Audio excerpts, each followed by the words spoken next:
late, great Pat Daly. Unbelievable. Hello. Good morning. It's the... That's right, ladies. Bob and Tom Show. Chrissy Lee at the Silac Insurance News Desk. Hello, Chick. There's Pat Godwin. Hey, Chick McGee. There's Josh Arnold. Chick. He's over there at the I Hate Steven Singer sidekick chair. There's Ace Cosby. Howdy. I'm Chick McGee. We're in the O'Reilly Auto Parts studios. Think O'Reilly Auto Parts. For all your car care needs, get the parts and service you need fast from the professional parts people at O'Reilly Auto Parts. Tom, good morning. Hello. Thank you very much for joining us. Great to be here. Coming up this morning, we're going to talk with our NFL correspondent, comedian Costaki Economopoulos, and Billy Gardell, old friend of the show, very fine actor and comedian. And Billy's got some interesting stuff happening. And I'm a big fan, so we'll look forward to talking with Billy later today. I always thought if I was Billy Gardell, I would have a son and name him Darnell. Darnell Gardell? Darnell Gardell. I like that. Yeah, tell him that. What do you think? Yeah, I like it. Darnell. Is my son Darnell? Darnell Gardell. Your hat's throwing me. What's that? What's wrong with it? Is it auto? No, what is it? Is it a Cubs hat? Oh, no, it's a Cincinnati Reds cap. Oh, okay. Yeah, just change of pace this morning. That's the Really? horseshoe. The Horseshoe C. Okay. coming up soon, catchers and pitchers report. Oh, I yeah. had no idea you were. I think Valentine's Day, somewhere along in there. Yeah. So Okay. looking forward to that. I've been doing some research on Valentine's Day. Is that right? Yeah. Yeah, kind of stealthily trying to find out possible gifts. You know how that works. Yeah. How do you find out her sizes? Do you already know her sizes? No, I would her never. ring size and all that? You know, with jewelry, that can always be adjusted. Yeah, but clothing, there's no way I wouldn't buy her anything. No. No. No, there would be no. Sorry, I could never. Now, Wouldn't get her a shawl, something that wouldn't need a size, maybe? but no. A nice, beautiful scarf, not like the one. Poncho. Not like the one Christy's wearing. Yeah, that's what. You know, a beautiful scarf. Yeah. Tom got me this for Christmas. Yeah, I know. Yeah. He did? I'm well aware. Yeah. Is his face on it? Is his face really? on it? Yes. Oh, my. Can you Holy- resize any ring? Holy. Yeah, they just melted See, down. that's the scarf that I got for Christy. Oh, features look at that. my face on it. Rather. See, what they do, Josh, Terrifying. is they melt it down and switch the rings and give you a fake. But we'll be getting to some various suggestions for Valentine's Day, which is we are approaching February. Would you ever get your significant other an adult cinema videotape or something you could watch? You know, What? watch together. No. I bet you could. Something different. Well, you could. Why not? Well, first of all, what do you got to go buy a VCR at the antique store? Maybe Ace has a VCR. Right. I had a Hey, Ace, Step into the 90s. Get a DVD. Ace, I want to borrow one of your VCRs. I just got a movie called, I think it's about the Navy. It's called All Hands on Dick. I hope it's not gay porn. I don't know. It might be. Cursory glance at the box will let you know. Yeah, Oh, did they tell you? Did they tell you right there? Oh, yeah. not a woman in sight. Okay. I guess I won't get All Hands on Dick PT69. Are you trying to tell me you've never watched adult cinema with one of the ladies you've been dating? Absolutely, you're correct. Never. Kidding me. Wow. Never. No, never have. I find that surprising. I'm not a big adult cinema guy, frankly. Yeah, but you get yourself in situations. So, Pat, you're telling me that you've been in a situation. I have not, but I'm saying in your late 20s, you're out, you have a couple drinks, and There she you says, go. I want to watch some adult cinema. You go, yes. There you Yeah, go. yeah. That never happened to me. That's the way it happened to me. Same here. Absolutely. It was Yeah. her. She wanted to do it. And then Yeah. after 10 minutes, we went, oh, we don't really need this. No. We kind of lost track of the plot. On that TV show you like now, a disclaimer. Mm-hmm. You said it's pretty erotic. Oh, yeah. Yeah, but that would, it is, but it is not porn per se, Ace. I think what Chick is well referring done to porn, is. Ways that ever. Well, no, that has a place. I mean, out of nowhere, there's a scene that would, I think you could call it erotic, certainly. Are you sure it's out of nowhere? Or it was out of nowhere when you were watching it? Which could explain some things. No, it's out of nowhere. Wouldn't you say so, Christy? I haven't gotten to the third episode that you're talking about, but It's a flashback thing. Yeah, there's so a lot of it's not like it's not like you think it's going to be. Oh, this is about to happen. All of a sudden, oh, wait a minute, what are we doing back here? Yes, but would you agree that when you watch a movie, you have been known to not really pay that close of attention to what you're watching. You get distracted. Well, sure. Well, sure. It could be on my phone or something. And nevertheless, let me go. I want to go back this way to you, Christy Lee. Yes, sir. So you're telling me that in the course of your, how do I word this delicately, your love life, if you will, which has had several chapters. Yeah. You're on the final chapter now, as you've said. Right? Well, no, I mean, barring the unfortunate death. I'm in chapter 11. Death of you or your significant other. How are you fixed for insurance? Do you know? Well, since he's a financial guy, we're pretty well fixed. Okay. All right, party time. The point is, you acted like you have, in the course of your erotic life, if you will. I was married to someone who was very into that. Into porno? So you guys watched it quite often, probably. Not together. quite often, but Yeah, there he you go. did. There you go. He did. Oh, he did by himself? Oh, yeah. there's nothing wrong with that. So is it like a fluffer thing where he'd go in the other room, watch something, then run in and go, okay, we're ready? No. Well, you think I'm No, not? there were times when we would watch together. You realize that men who are husbands and are married, happily married, Yeah. continue to masturbate. Right. You know that. She's right there. I mean, you know, don't have to. Well, it's not a receptacle. So would you?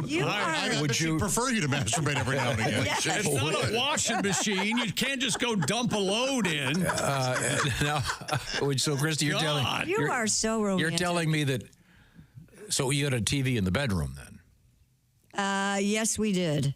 I wouldn't want to live a life where I didn't have a TV in my I do bedroom. not have a TV in the bedroom anymore. That's your problem. No, I have. I'm sure things will get pick one. up for you. Yeah.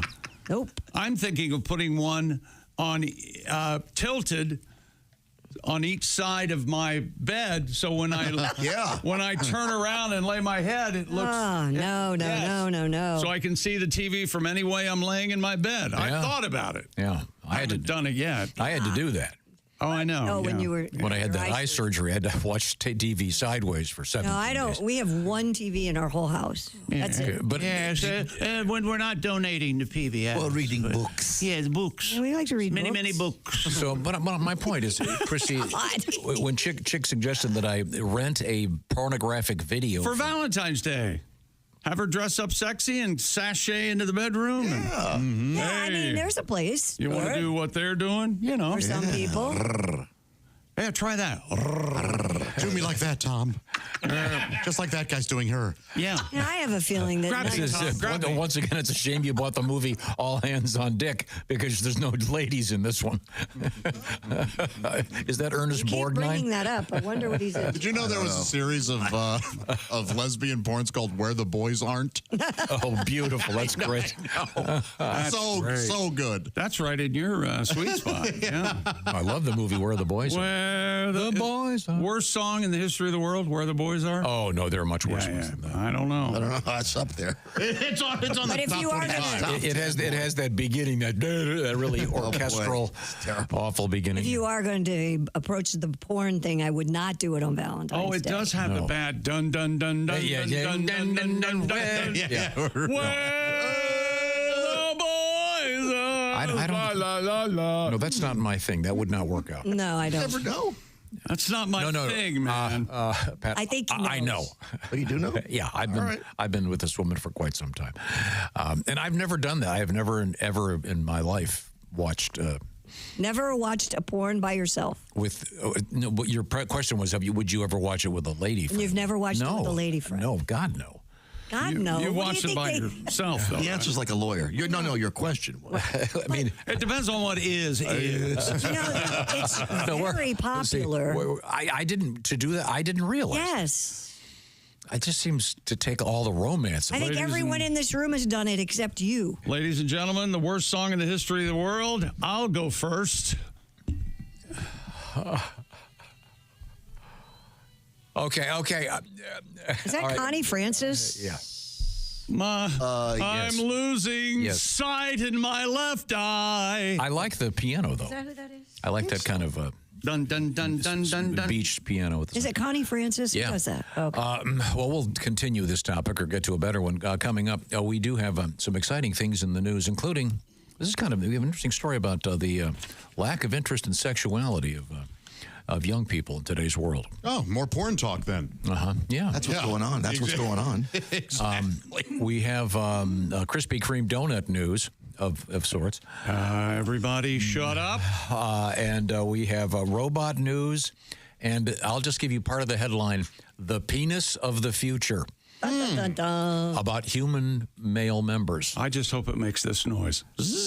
Well, you know something? You are probably pretty close. Right now, the security of the future is here now. That's right. With Simply Safe, the do-it-yourself, design-it-yourself home security system, peace of mind can be bought with Simply Safe. Sound impossible? Well, you can enjoy the same peace of mind I do every day, and everybody here at the Bob and Tom Show, we enjoy peace of mind. We have Simply Safe all hooked up here in the studio. Traditional security systems only take action after somebody's already broken in. That's closing the barn door after the horses are way out in the pasture. Simply Safe's Active Guard outdoor protection can help prevent break-ins before they happen. Simply Safe has AI-powered cameras backed by live professional monitoring agents that monitor your property and detect suspicious activity. If they see a lurker, agents can see and talk to them in real time, activate spotlights, and even contact the police, all before they have a chance to get inside your home. Start the year with greater peace of mind and at a great price. Monitoring plans start affordably, around $1 a day. And visit simplysafetom.com to claim a special deal, 50% off a new system with a professional monitoring plan right now, plus your first month free. That's simplysafetom.com. There's no safe like Simply Safe. Thank you very much, Chick McGee. Also, coming up, an asteroid has been found and then rapidly unfound. Hey, why aren't hemorrhoids called asteroids and asteroids called I love that bit. Thank you very much. Okay. We are in the O'Reilly Auto Parts Studios, and this is the Bob and Tom Show.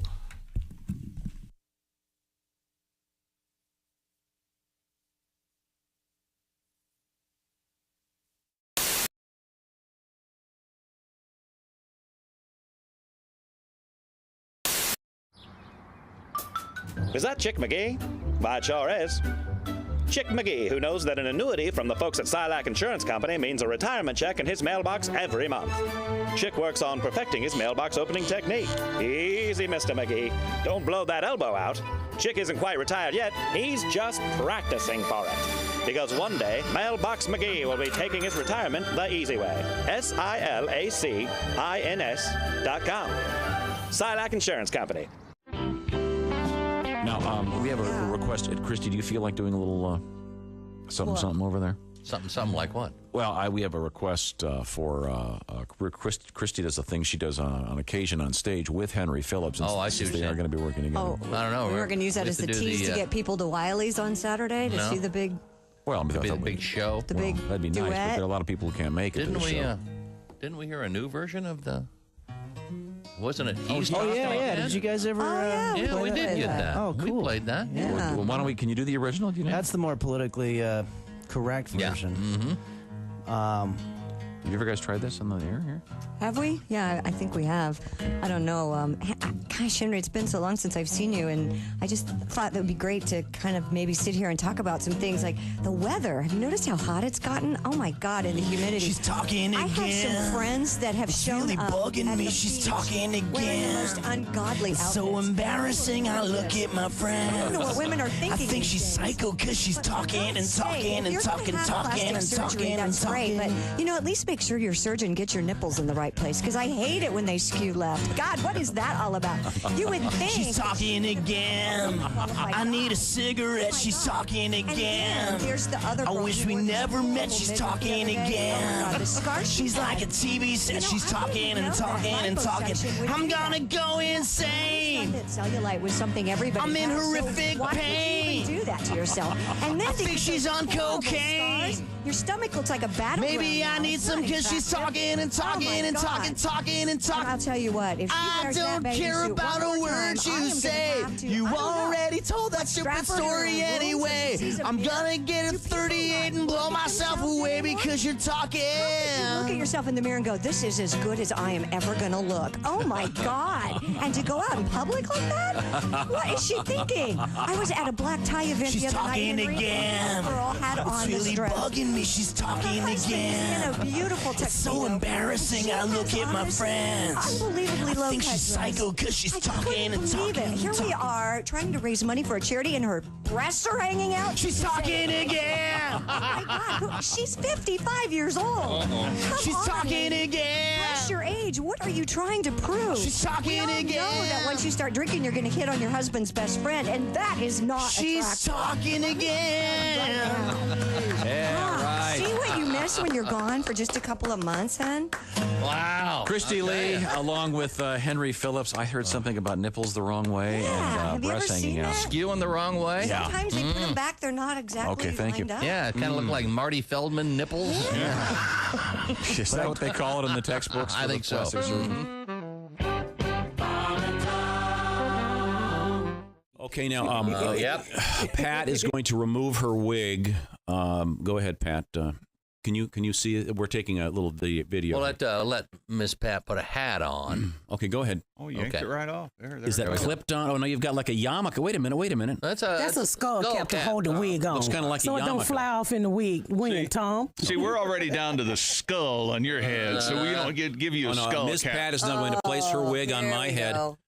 That's really tight, isn't it? Yeah, it is. Oh, jeez. Let me do it. Don't mess up my wig, Tom. You've got a giant melon. Are you supposed to Tom. cover my I had no ears? idea. Yeah, for a minute. Wait a minute, Tom. I got this. Ow! Jeez. Let the listeners know out there that there are about 30 cameras right Ow! now You're really hurting my ear. Let me make sure it's styled right. trained on Tom. Do I have bangs? I just want to have. You look like Weird Al Yankovic. Chick, describe. How do I look? I can't see. You have a very dark, curly-haired wig on your head, look and black with your today, pale Tom. skin, you kind of look like Tommy Lee Jones in Lincoln. Tommy Lee Jones in Lincoln.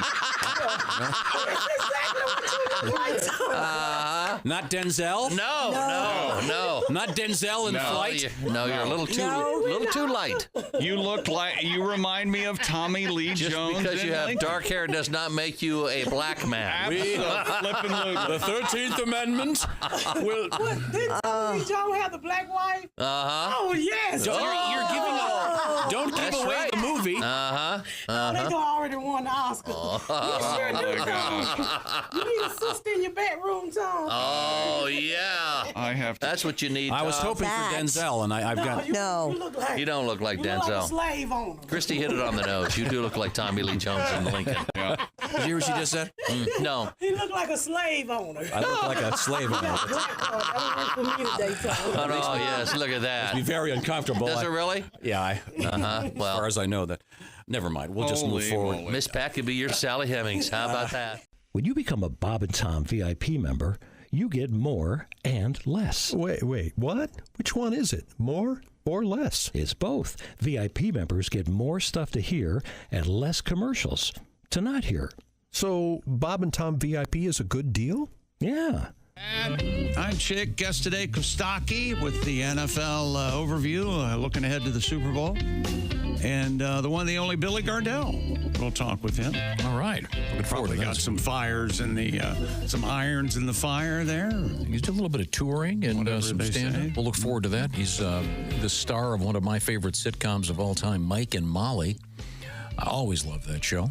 Now, we're going to hang out with everybody here, including Pat Godwin. I'll mention this. Patty G, part of a charity program coming up this weekend in the Buckeye State, benefit for Big Brother, so it's a great thing. Get your tickets at midohioyouthmentoring.com. You're going to be at the Leader Crans in Mansfield, Ohio, this Saturday night. Pat Godwin in concert, the man, the guitar. Do you have to wear leader hose at the leader crans? It's preferred. Oh, okay. It's a fair question. We found out yesterday, leader means leather in German. Is that I think correct? leader means you're ahead. Oh, okay. Good. Coming up, we have interesting running news in the world of marathons, of all things. I think that you'll find to be quite exciting. Yesterday in the show, a couple of very exciting things coming up late in the show. Some stuff we are going to have follow-ups on. All right. Okay, go ahead. Let's take a look back at yesterday, because we don't learn from yesterday. How can we look concentrate on tomorrow. We are in the process of acquiring the ice cream that is coming from both Skyline Chili and Grater's. It's apparently a kind of a chili flavored ice cream. We will have some, I think, by Friday. That's the plan. All right. So we'll get to try that. We had, to me, an interesting thing. The monkeys in South Carolina have all been recaptured. Yep. After a couple months, the famous monkeys that were on the loose. I think the snow helped. They were like, get me out of here. Yeah. How many, do we know how many total monkeys there were? 43. 43? Yeah. That seems like a lot. That is a lot. It seems like a lot of monkeys to be loose. What is that? Was that a barrel and a half? I don't know. That's not how they measure them. Did you ever have that game, Barrel of Monkeys? Yeah. That really stunk, didn't it? Yeah. Why? Yeah. I can for 10 remember. seconds. I had that. Yeah. I remember the monkeys with their little being arms. excited about it, but I could care less after we should do a list of the worst. Slinky. Boy, that is a. Well, you hate Etch-a-Sketch. We've been there. I'm a fan of both those. I took Etch-a-Sketch apart. Every one I ever liked had. Etch-a-Sketch too. Yeah. It's how to make kids never want to draw. Make it impossible. Yeah, I never had that effect on me. And there's always some kid who can reproduce the Sistine Chapel in an Etch-a-Sketch, and they get. Remember the clackers? Do you remember those? Yeah, I could do those Smack for a while. your fingers together. That would hurt. Yeah. Big marbles on a string. Who had that idea? They were. I was thinking the plastic arms that you would get. It was a handle, and the two clackers were on plastic arms. Well, back in our day, before probably somebody Well, you were going like busted their this? fingers. No, there were two balls at the end of two strings. And you would go like this. And you'd do this, and they would clack back and okay. They were knock together. Maybe when I was a kid, they were safer. They got better. Yes. Yes, we had two competing lists: the worst toys ever, and then the most dangerous toys Well, ever. Jarts wins. Our childhood, we had some badass toys. Yeah, we did. Chick and I both had things you plugged in, and they would melt plastic. I did. Creepy crawlers. And Remember that? would heat up to a not safe temperature. Easy bake oven. I had that. Yeah, but that compared to the vacuum form. Yeah. That you'd put these plastic pieces that look like Velveeta cheese slices. You put them in this thing, and you could heat horrible. You could make your own toys, and of course they were super crappy. And in the commercial, they'd always have an airplane flying by on its own power, and you could make a very, very crappy plastic airplane. Did you ever have that wood burning kit? Oh, of course. Oh. That was dangerous. Make your own radio and you'd solder. I remember that. I had like 20 of those. Yeah. Heath kit. I love those. I love the soldering I liked kit. it too, yeah. Yeah. Chemistry set with mercury in it. Come on. Kids can live. Well, the chemistry set after you get all the cool stuff out the first time, and then you put it away and never use it again. Did you have the microscope box? Yep. The blue box with the microscope in it. Yep. Yeah, that was always fun. Now, also on yesterday's show, we found out about electric skis. Cross-country skis that Nobody cares but you. Essentially, well, it looks like they have two belt sanders on them. I don't think this is going to be a big hit. They've got to make noise too, right? Like, yeah, it's ridiculous. You want the peace and quiet while skiing. We found out that they're trying to ban space advertising. I'm not sure what authority this particular body has, but you won't be seeing Coca-Cola on the moon, apparently. And also, we learned about the cheerleaders that were docked at Towson University, Kristen, for doing a hazing Maryland, thing in which they had the freshmen do beer and shots, blindfolded them, and had them dance around in adult diapers. So, yikes! That would be. But we got into a whole discussion about adult diapers because we were talking about pee-anxiety, the people who get very anxious when it's time to urinate. I don't particularly care for the word, but then of course there are the folks that will put on diapers to watch various sporting events, NASCAR races, football games, et cetera, et cetera. So they don't have to get up. Yeah. So they don't have to get up. But that's dedication. And we'll give that a very heavy no thank you. From a few shows ago, we never did answer this question. Chick McGee posited, as you age, do your feet get larger? I contend they do because mine are. And I don't know how or why, but I've gone from a 12 to a 13 in some shoes. But that's always been the case. I wear different size shoes. Mine don't seem to. Brands. I got this from Sean, kind enough to take the time to write. As our father advanced in age, he started wearing larger shoes. It turned out, we found out later, he had not cut his toenails in years. Is that what's happening with you? Chick? My secret's out. And then, by the way, he ends this by saying P.S. He ends it by saying P.S. Chick. Start chewing. Oh, yeah. Referencing a classic bit of my mom chewed her toenails. Yeah. Naked. Put her foot in her mouth. Okay. Josh. That's really something. I need a mani and a pedi. I've been thinking about that. Oh, go, yeah. Yeah, treat yourself. I'm ready, yeah. Yeah. Have a girl's day. Me and you, Josh, will go out. I love getting petties. Yeah. I've never gotten a mani.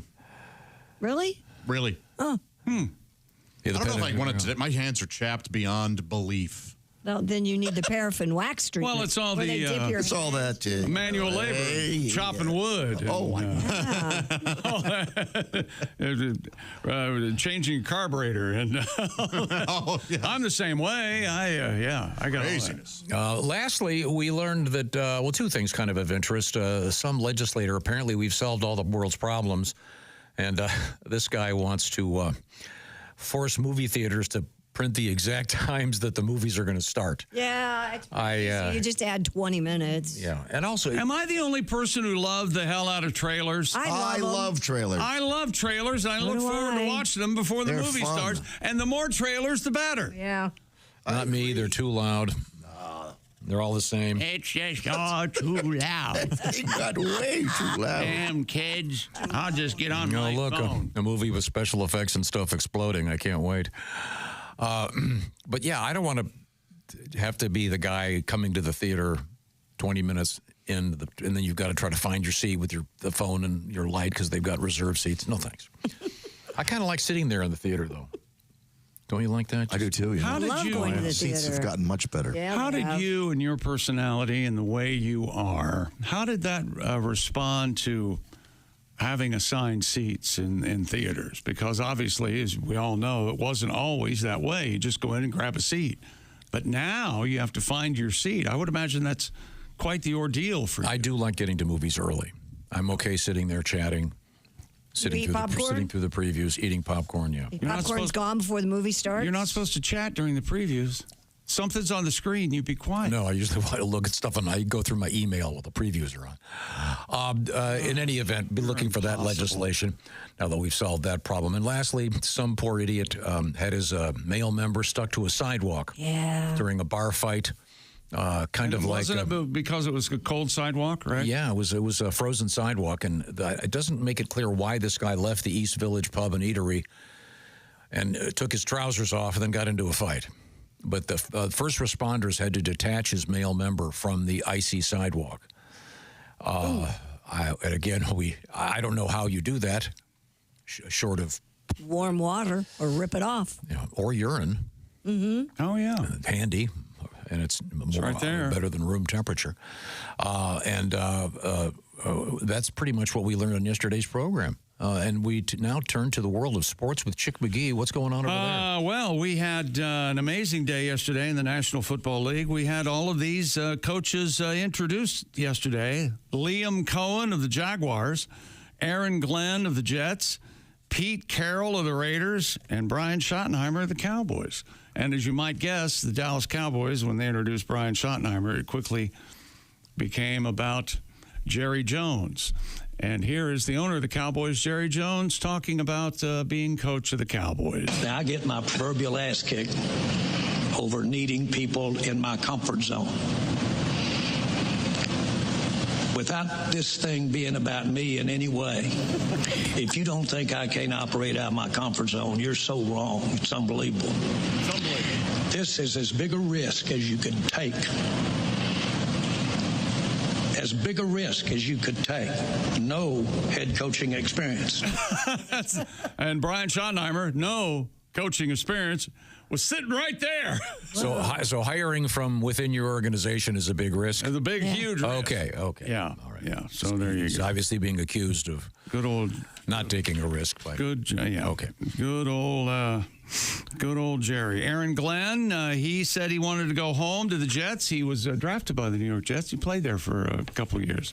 Is that exciting, Tom? Sure. And see how the Jets go. And I wonder if Aaron Rodgers is going to play for the Jets.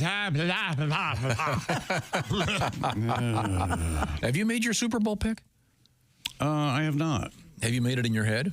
Yeah, but there's a rule, and you guys know the rule. I think you know the rule. You don't bet against Mahomes.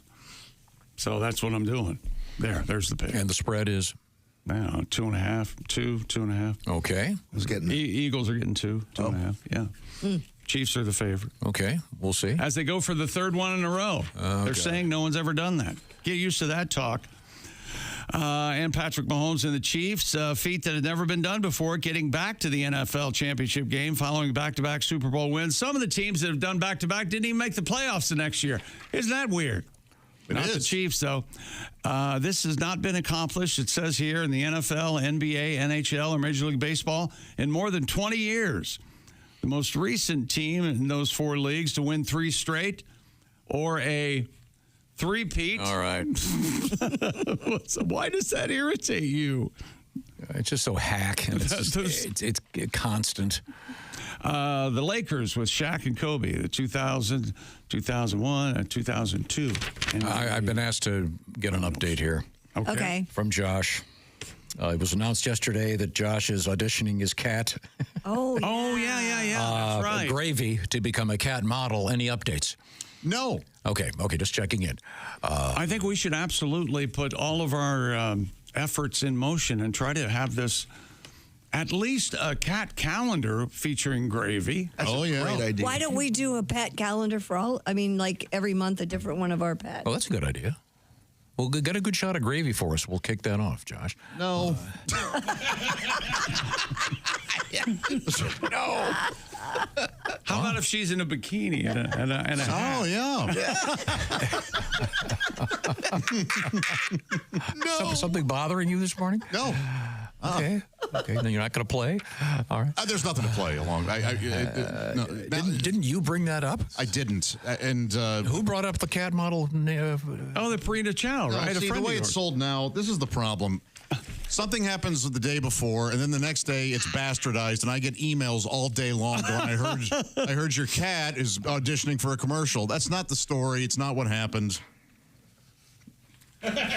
We've got a Super Bowl poll coming up. The best and worst times to go to the bathroom. I think if you're even a casual fan of any sort of sporting event, you wouldn't want to be caught in the bathroom during kickoff.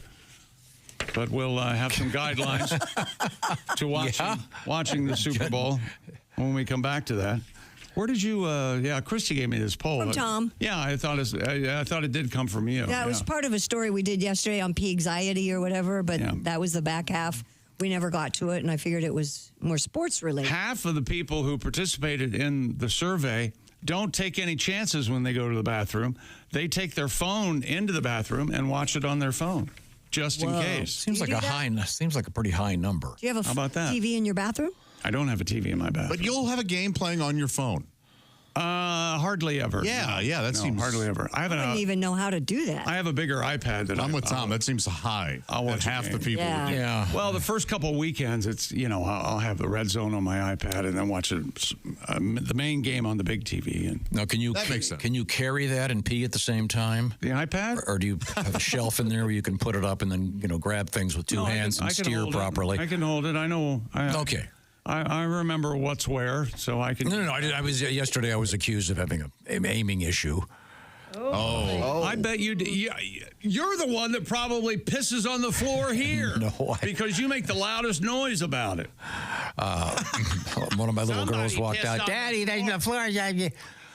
I had a dog on a leash. I had a coat on and a fleece on. I had to dig down in there. These things sometimes you miss a little bit. They were correct. Well, that sounds like you start to take the dog out. You realize I gotta go. Well, so you've Why already got didn't you just go with the dogs?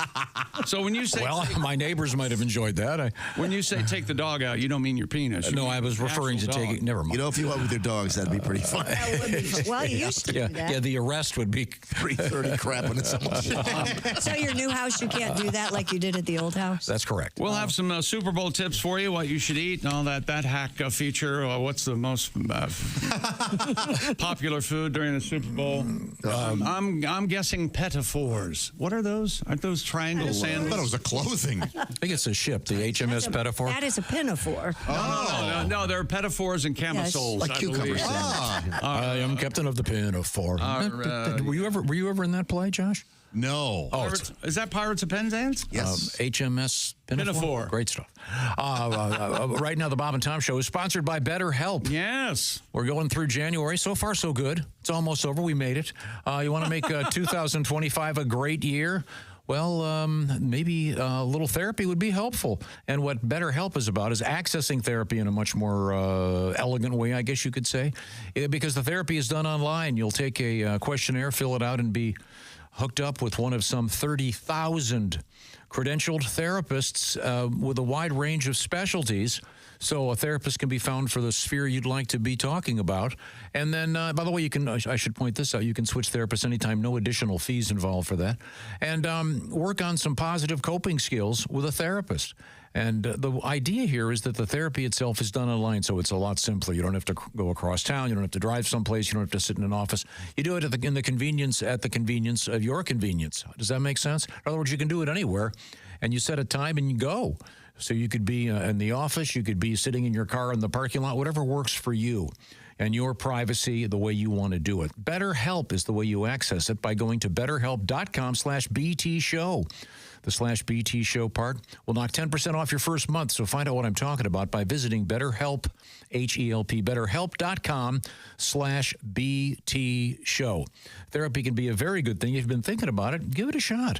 Once again, 5 million people are participating in programs with BetterHelp. It's betterhelp.com/BT Show, and this portion of the Bob and Tom Show is sponsored by BetterHelp. Coming up, we have naked statues without heads. We have a world record. We have Krispy Kreme donuts and a fun story today.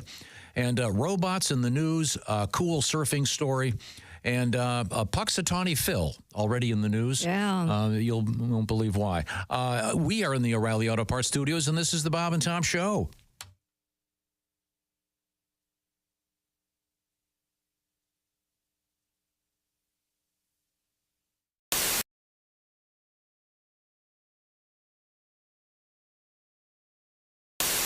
Hi, Christy Lee here. How would you like to go on vacation with me? No, seriously. Join me September 28th on a journey through the lovely landscapes of England, Scotland, and Wales with Paulette. We'll travel through the charming countryside and also experience the historic cities of London and Edinburgh. Experience the best of Britain's rolling countryside and bustling cities rich in history and culture. We'll see the iconic landmarks of London. Visit the storybook villages of Oxford, Chester, and Shakespeare's Stratford-upon-Avon. We'll behold regal jewels of Edinburgh's castle and visit the medieval walls of York. This and so much more. The best part? Paulette makes travel easy, including flights, meals, hotels, sightseeing, and local experiences. It's all planned for you. You can just sit back and have the time of your life. Don't miss your chance to see Britain with me. This is going to be a great group and an amazing trip. I already know we're going to have so much fun. Call Colette at 800-581-8942 or visit bobandtom.com to learn more. Don't miss out. Call Colette at 800-581-8942.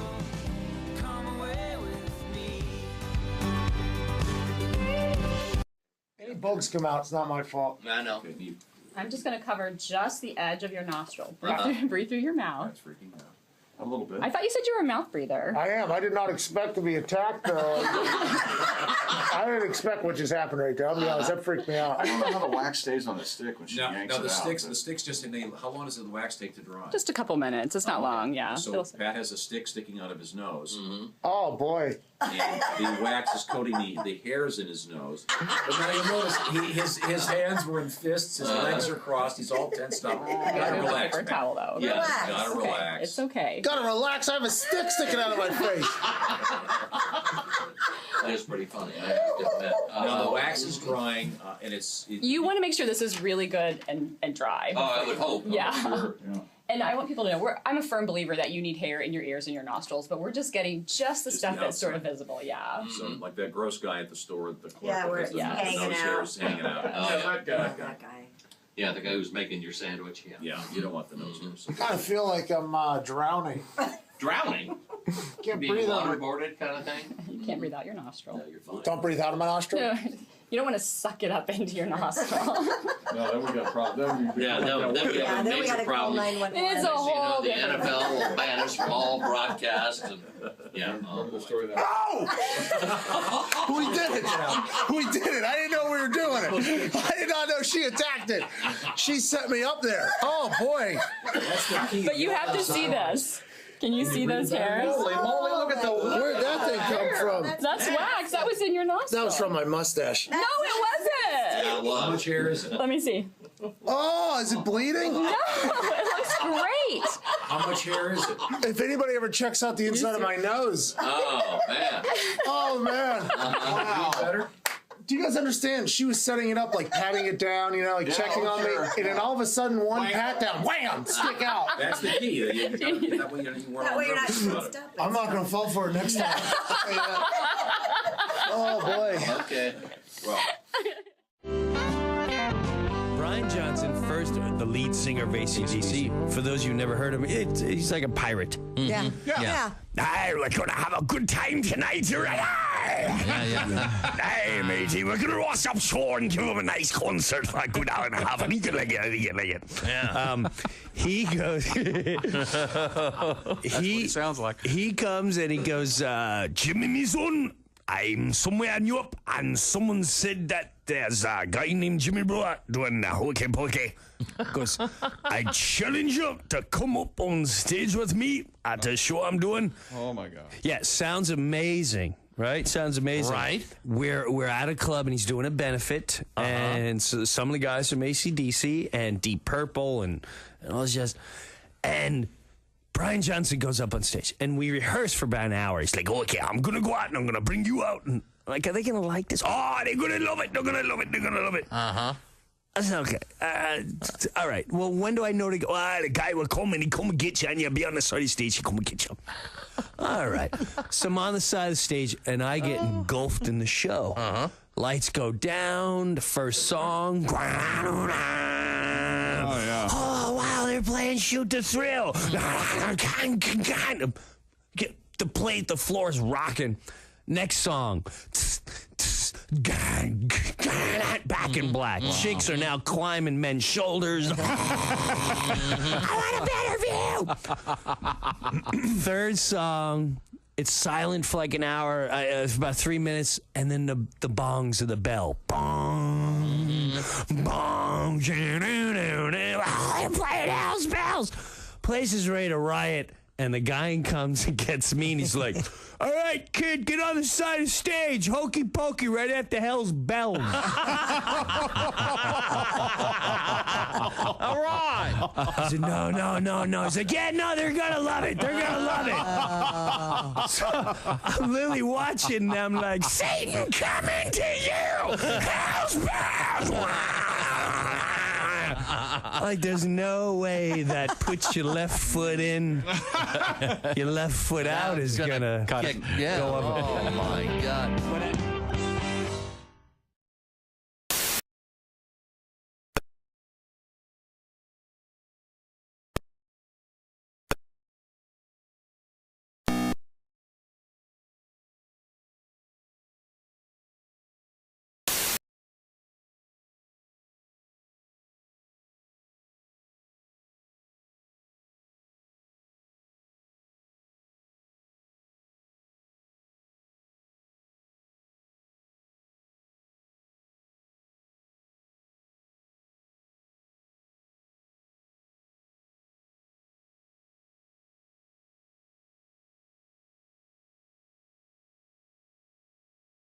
B&T Radio. Hey, welcome back to the Bob and Tom Show. Hello. We're in the O'Reilly Auto Parts Studios. Hello, Tom. How are you? Doing just fine. Thank you very much. I have a very interesting poll coming up about the United States of America. Oh. I believe one of the larger countries. geographically, or what are you talking? Population and Super Bowl unique American celebration. Okay, well, I look forward to hearing it. All right, let's get right to it. We'll go to the sports. Oh, is that page. right? Sure. What do you got? It's the second largest day in food consumption, next to Thanksgiving, of course, is number one, and then the Super Bowl comes in at number two. Oh. How about that? Go ahead, name a state, Tom, and I will tell you what the most popular Super Bowl food is. Hawaii. It's pineapple. Fried poi. A poke bowl. Oh, okay. Wow. P-O-K-E bowl, poke bowl. Poke bowl is also very popular in Florida, it says. There you go. Or football game. Iowa, Illinois, Indiana, Ohio, Wisconsin, Minnesota, Michigan, basically the old Big Ten. It's buffalo chicken dip. And I have to agree, buffalo chicken dip. Have you ever had buffalo chicken dip? It's like buffalo wing flavor in a cheesy ranch. It's delicious. Yeah, I make it in the slow cooker. Ugh. What do you have a Super Bowl tradition? Chicken. Food you have at? No. No. Do you watch the game? Yeah, of course. You don't have a. I sit there with a pad of paper and rate the commercials. Well, you're a lot of fun. Isn't he, though? Man, can you imagine? Super Bowl Sunday. I need to tell you. I think you're taking the temperature of contemporary culture by observing what the commercials are doing, I think it's a sort of an annual event, especially this year, because I can't root for either team, so. Okay. I hardly ever see commercials anymore anyway, unless it's a sporting event. So. Well, that's why they're so expensive. I guess. They're getting the eyeballs. Now, I want to preempt this by telling you, I don't know where this poll came from. Okay. I found it interesting, and I admit it's a little off the beaten path. My first indication was poke bowl. I didn't know that would show up. But in Washington, Oregon, Nevada, and California, the number one Super Bowl food, baked potatoes. Yeah, I am very skeptical. Yeah, this is wrong. Who did this? Maybe the Potato Council. Potato skins. No.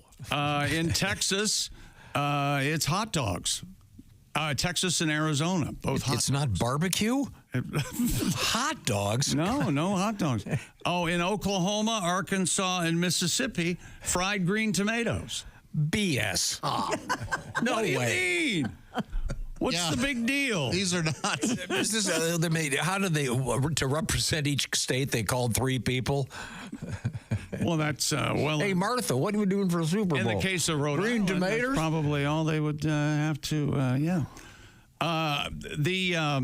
Would you like to hear all the dishes that are represented? Buffalo chicken dip. I thought, wait a minute, isn't the number one thing chicken wings? Yeah, I was going to say. Isn't there every year it's chicken? Yeah, chicken wings. Nachos. Yeah.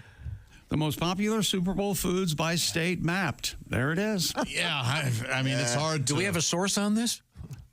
I'm not going to give you the source. Because What's Pennsylvania on there? Pennsylvania. Where the Eagles come from. Is that where you, that's where you got your pierogies on there, no? Cheesesteaks? Pennsylvania is buffalo chicken dip. Is it really? That's what it says. Well, that is delicious. Yeah. See, I would also think buffalo chicken wings are more popular than the dip. I would think so, too. Yes. I've never even heard of this dip. I mean, it's great. It is somewhat hoi polloi. It is somewhat white trash, I guess. What, you think? I don't know. My kids love it. Okay, here we go. Well, this says the most popular food eaten during the Super Bowl. Pause. Chicken wings. Where'd you get that? Where'd you get that half-ass survey? Are you attacking my survey? Yeah, your survey's wrong. Well, would you like to hear what state is the garlic knots is number one? Yes, I would like to know. Colorado. Garlic nuts. You know, I just spent some time in Colorado. Number one. Didn't see a single garlic nut. I'm still baffled by 4 states who claim the baked potato. No.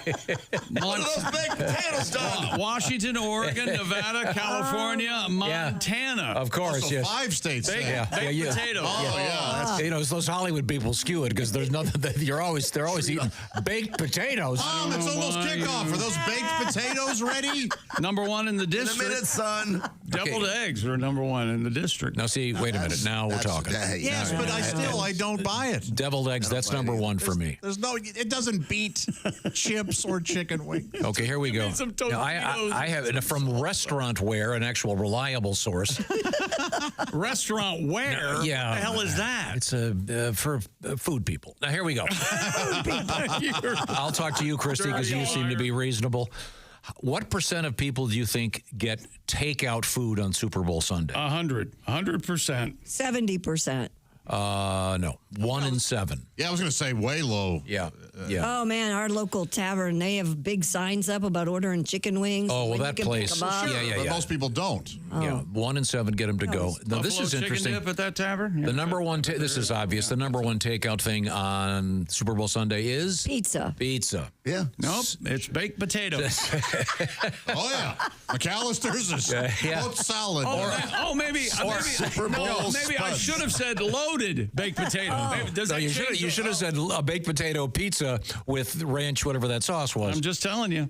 Buffalo chicken dip. I can't believe you've never had buffalo chicken dip. I've never had it. I've never had it. What do you dip into that? It's beneath him. Usually tortilla chips. Yeah. I don't really eat chips, though. Shredded chicken, your cream cheese, your ranch, and your hot I sauce. don't eat chips. Occasionally, I thought you like Lay's Classic, right? Oh, I do, but I never can. You can't eat them. I mean, You can't eat them. Yeah, you can. you want to stay healthy and slender. You don't eat potato chips. That's right. yeah, well. You're going to make a And when I do corpse. when I do eat them, I put salt on them. By the way, Salt them up. I bet that goes over Talk to well. your favorite cardiologist. Hey, doc, I'm doing fine. I lost some weight. I'm eating According to potato- some of our listeners, the baked potato bar is kind of popular. Hey, look, maybe. It's not number one. It's number 1 in 1,000 people. I've never even seen a baked potato bar. What you guys are talking about? There's no way it's the number one food in 5 states, and one of those states isn't even Idaho. I didn't even get to baked ziti. Think about that. I didn't even get to baked ziti. Baked ziti. Number 1 in New York What about State. fried okra? You got fried okra on there from Louisiana? Nope. Okay. When we come back, we'll try to find a more reliable source. What? Please. Coming up from Hollywood, Billy Gardell, great guy, great comedian, fine actor. From Hollywood. And we'll ask him if he's had any baked potatoes on Super Bowl Sunday. Billy, by the way, this is kind of cool. He's going to be at Comedy Off-Broadway in beautiful Lexington, Kentucky, starting Thursday, February 6th, and running through... he'll be there that Thursday, Friday, and Saturday. How do you not go see him in that room? Jeez. Oh, Intimate. my gosh, what a joy. Maybe we'll come back with, if you guys are nice to me, maybe we'll come back with the most popular Super Bowl desserts by every state. I'd love to hear it. I want to hear that. Yeah, duck under glass will be something we've never heard No, of. that's you. You'd have duck under. Not as a dessert. We are in the O'Reilly Auto Parts Studios, and this is the Bob and Tom Show.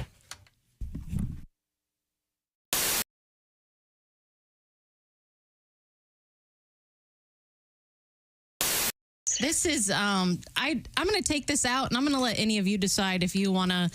This is let Josh handle that. This is a big one. There you go. The last one. Let Josh handle that. Josh is a good handler. Josh can handle that. Yeah, I can take it. Come here. There you go. Looks like a curling iron. Hello. Oh, it's a rabbit. Yeah, this one's not messing around. No. And what's great about it, Sadie, it seems to me, is that you can... well, this hits everything, doesn't it? It's looks like you could hit a fastball. Okay. Okay, so you see that button, the button in the middle where your thumb is there? Mm-hmm. That turns it on. Right. And now the 2 buttons on the sides turn on the other features. So why don't you go ahead and Oh, boy. Oh, there push you those go. buttons. Oh, so it's like a reciprocating saw there. I mean, It's alive. so the one button controls the shaft of it, if you will. Right. Now, what's happening is going not up and only do you have an up and down motion Wait with a minute. It is going up and down. it's also turning right to left Oh, in my. the center of the shaft. So you're going to get that's going to work your G-spot? no, they actually Yes. the tip will go in and out as this does massage the Grafenberg spot. Yeah, very good. Yeah, that's going to say That's right. That's so big it's going to be saying hello to your kidneys. Josh, the way you grip that looks like you're familiar. Well, I with wanted to use my hand. Yeah. To feel. Yeah, And that's it's got the rotating beads right here Oh, actually gosh. stimulate more nerve endings. Isn't that interesting? You know, it looks That's the kind of woman's like, anatomy. if you're trying to imagine this, it looks like one of those lava lamps. Yeah. That's right. Has kind of a gooey look.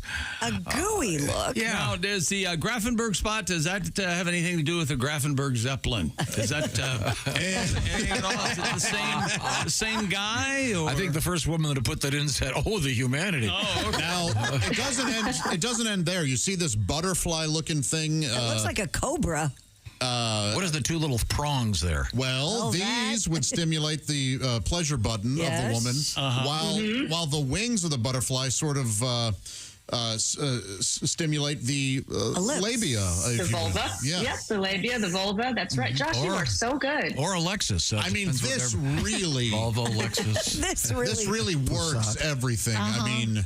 You're not going to miss. You can't. It'd be hard to miss a spot. Might be hard to get it out. That epitomizes busy. Yeah. Would you like to hear it? It's very, very busy. Okay. Yeah, that's Buzzy. Now, what's the purple? What's the purple one called? It's going at it. That's called the Pure Pleasure Self-Thrusting Rabbit. Barney edition? Self-thrust. It should be called the Home Wrecker because It's really amazing. It's waterproof. It covers all your different pleasure spots. And what's fun is there's so much variety to it. The toys today are so advanced. They're so high tech. It's really fun to actually even pick them out with your partner. Thanks, Sadie. Once again, it's ticklekitty.com, and it's whole bunch of stuff. And follow me on Instagram if you guys would like, at Dr. Sadie Allison and Tickle Kitty and Go Love. Wonderful. There's a monkey here riding a dog. Yes, there is. Hi. And the monkey's name is... Where's the camera? Dawn? Okay, Dawn the monkey. Dawn the monkey and Dan the dog, right? And the dog's name is Dan. Dan. Mm-hmm. And the doggy has a little saddle. Oh, look at that. And the monkey's riding around our studio. At first glance, it doesn't appear as though the monkey has any control over where the dog goes. Quite clear. Is the monkey steering? I don't think the monkey is steering. He's got reins. He does have reins. Can I put my hand out? Will the monkey bite my finger? Or? Don't you dare spit in my pop, monkey. Oh, yeah. Oh, look at that little guy. Oh, wait a minute. Oh, my God. She's drinking from James's glass. James, I hope that's not a Jaeger bomb, James. No, this is a White Russian, right? Oh, okay. I don't care who you are. That's fracking the door. She wants the chocolate. He had hot chocolate. She's trying to get the chocolate. Oh, that's delicious. Oh, yeah. Go ahead. I told you anything sweet. She'll like anything sweet. Thank you for clarifying. That really, she likes that. Did you see that? And you want me to tell you something? This has never been done. I've never, ever turned her loose. Really? I mean, I've always... Mess. Oh, you know the what? first time I've ever turned her loose. Because she has the strength of 10 Well, it's not that. You know, I just she's relaxed and... We can tell. You know... Yeah. Did you see And what in a she minute, did, she's though? going to be drunk. Did you see what she did? She stuck her head in there, couldn't get the chocolate. Now she's using her hand to get down to the bottom. Dipping it out. And licking her hand out. Yeah. She's no idiot. Well, thanks for asking. James, do you have a smoke? She might want one of those in there. Yeah, we'll need smoke, definitely. As if this could get any better. If the monkey would smoke a cigarette. Light one up. Wow. Do they have a pre? How would I word this Race, delicately? performance? If they're going to. If they're going to defecate, do you know, or do they just let it rip? Yeah, and they come over and ring a bell and. Because I got squelched about her playing with herself. But on defecation, how does that work? How does that work? Okay. I think she's going back over to see Chris. Might have to go. Oh, yeah. Okay. Please leave a monkey turd over there. If you could you please defecate on his keyboard? Turn my headphones off. Please. That would top the show. What, sweetie? Just a little one. Just a little baby rabbit. Have you got food over there, Tom? Would you like? No, I've got iced tea. Oh yeah. Well, she. Hi, how are you, sweetie? You are just the cutest little thing. Don't walk on my. Oop, that. We do have a banana if we want to bring it in. My headphones just went off. Oh God. Bring a banana in. See if she'll eat it. Oh yeah, she'll eat a banana. She'll eat a banana. She'll eat the hell out of a banana. Okay. Yep. Looking for. Wow. She's like a monkey on a football.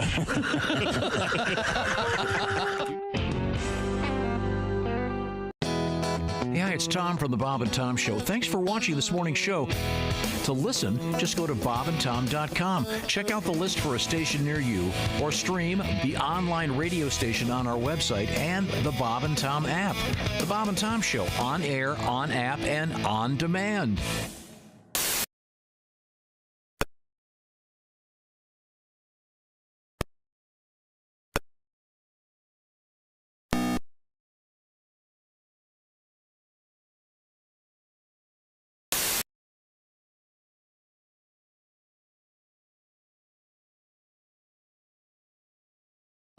This announcement really is unprofessional. You're welcome. Dr. Lanter's a total pro. Why he's my friend, I don't even know why he could stand it. Hey! Welcome back to the Bob and Tom Show at the Silac Insurance News Desk. It's Christy Lee. Hello. There's Pat Godwin. Hey, chick. There's Josh Arnold. Chick. He's over there at the I Hate Steven Singer sidekick chair. There's Ace Cosby. Hey. I'm Chick McGee, and coming up this morning, Costaki Economopoulos and the latest state of the NFL, and we'll talk with Billy Gardell, a top-notch comedian. We are broadcasting from the O'Reilly Auto Parts Studios. And hello, Tom. Are you ready for more of the Super Bowl poll? Yeah, but I'm skeptical. The source on this. What? It's on my buddies at Mental Floss. Well, they're put this up. They're having mental health issues apparently because they're wrong. There is no way the baked potato is the #1 Super Bowl food in California. According, no, that's right. It's California, Nevada, Oregon, Washington, and Montana, #1 Super Bowl. Oh, food. Nevada, of course, because I know when you walk through the casinos, Baked all potatoes. those baked potato bars, can't miss them. I don't buy that Florida is a poke bowl either. And far and away, the #1 food for Super Bowl Sunday across the country is buffalo chicken dip. I think this is the real honest answers from across the country. No, none of these are correct. The #1 in terms of food sales, chicken wings. Well, most popular Super Bowl desserts by state. Okay. In the Midwest, that's North Dakota, South Dakota, sort of Minnesota, Iowa, Wisconsin, Michigan, Indiana. The peanut butter blossom.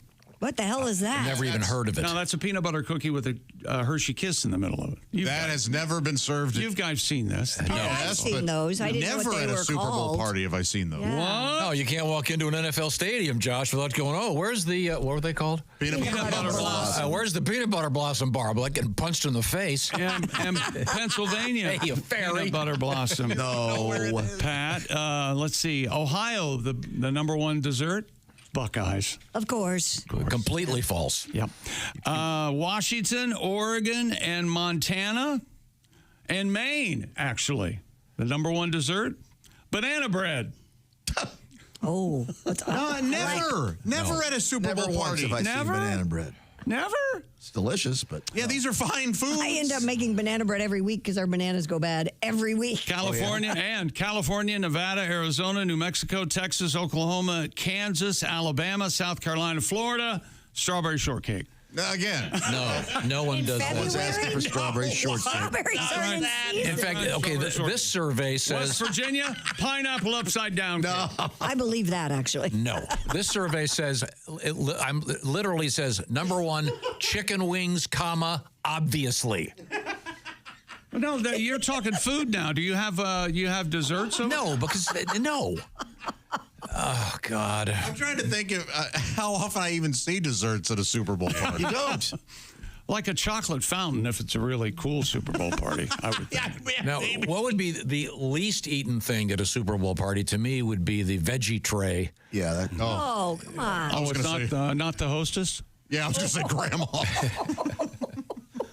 It's been a while. I'd like to now withdraw from this conversation. You get your bib out and come on over here. Hey, you talk to idiots, you're going to get an idiot. Apparently. You put me in a room full of typewriters, I'm going to come up with stuff like Now, here's one of the top ones, pigs in a blanket. Oh, that's a good one. And this says, by the way, never heard of it. Totally different from hot dogs, it says. I don't know. Oh, yeah. I think that's the most white trash thing you eat. Pigs in a blanket. And I just had one for the first time about the last year. Yes. I thought you made those all the time at home. Not pigs in a. I do now. I just discovered it. The crescent roll with you the take the crescent hot roll. dog? Yeah, I just found out about that last year. I just found out about it. Kids love it. You know, I've always wondered why you don't come in here every morning, because being you is kind of like being a baby. Like every day, everything's new. Oh, it's fun to discover. I just never had them. They're great. So, would you watch the Super Bowl with your family when you were growing up? No. No. I didn't really pay that much attention to it, frankly. I was a Cleveland Browns fan, so clearly I was on this, not really engaged in the Super Bowl. We'd moved on. What was a typical Sunday like at the Cape at the Griswold house? Did your dad not watch football? Yes. Yeah, he watched a lot more than I did. I didn't really care. Go do other things. I was busy. Trying to get in Dolores Pantaloons pants or something, right? Or whatever. They weren't pantaloons. Begging to see her peanut butter blossom. By the way, I'm also in the top 10 if we can get back to the Super Bowl food. Yeah. Oh, this is another one of my favorite. Deviled eggs would be number one. Number two, I love cocktail meatballs. Oh, Cocktail weenies? No, cocktail meatballs. Oh, yeah. Yeah, we have to stab them. I like that. I like instead of the toothpicks, I like the big stabbers, the ones that are about the size of the coffee stir. You ever see those? Oh, those are the better ones. Yeah. Oh, those are good. I like the bamboo ones with the little twirl on the end. Sure. In the top 10, also, this does have the stabbers. What are those? You know, as opposed to the toothpick, they have the longer ones. There's a box in the green room.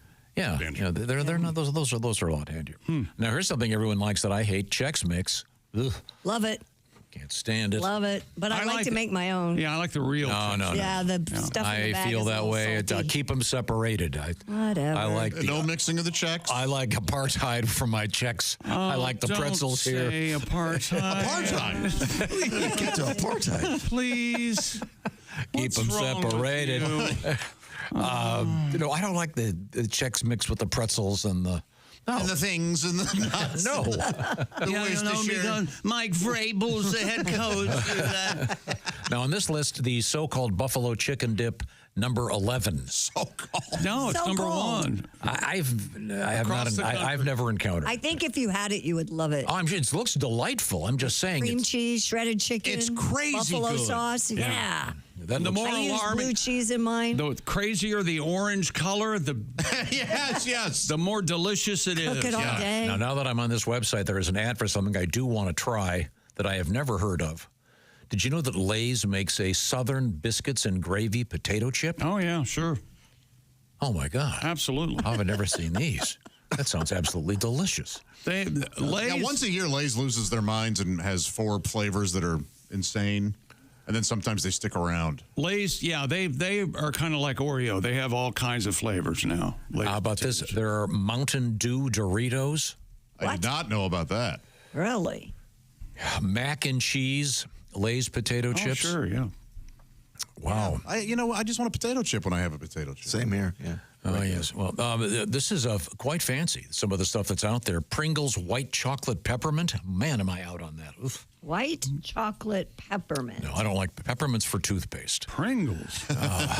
I'm sorry. Oh, well, this is exciting. They have shrimp flavored Lay's, chicken wing flavored Lay's, guacamole. These are all Asian Lay's potato chips. I was going to say, we had shrimp chips all the time when I lived in South Korea. Yeah, those are... Not great. Well, they have crab chips in Baltimore. That's a big thing. No thanks. Okay, well, we'll continue our survey. Coming up in the news, Krispy Kreme, not for the typical reason. Also, a weird Tesla story that has almost nothing to do with driving an automobile. We have a world record and a headline that contains this phrase, I should say, the penis of the future. And this is regarding the human male member. I think we need to have that in the voice, an echo. Yeah, penis of the future. Yeah, that'd be very. Should we have Ace do this during the break? Yeah, coming up in sports, we'll have. Have you ever wondered? I want to enjoy the Super Bowl, but when should I go to the bathroom? I'll have the answer. All right. And where? And where? The punch bowl, no. Yes. Who came up with that? Boy, nothing like a turd in a punch bowl. Remember that? Man, oh That's a powerful phrase. It is. Yeah, you can't just ladle it out. You really have to. It's poetry, really. It's vivid, isn't it?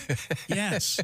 The big game's almost here, and it's your last chance to get in on the action. Don't miss the final football game of the season with Prize Picks, the best place to cash in on the big game. The app's so simple to use. Pick 2 or more players across any sport. Pick more or less on their projection, and you could win up to 1,000 times your money.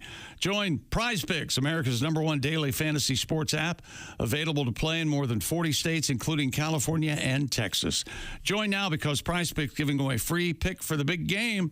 A quarterback will only need to throw 1 yard to win. Did you hear me?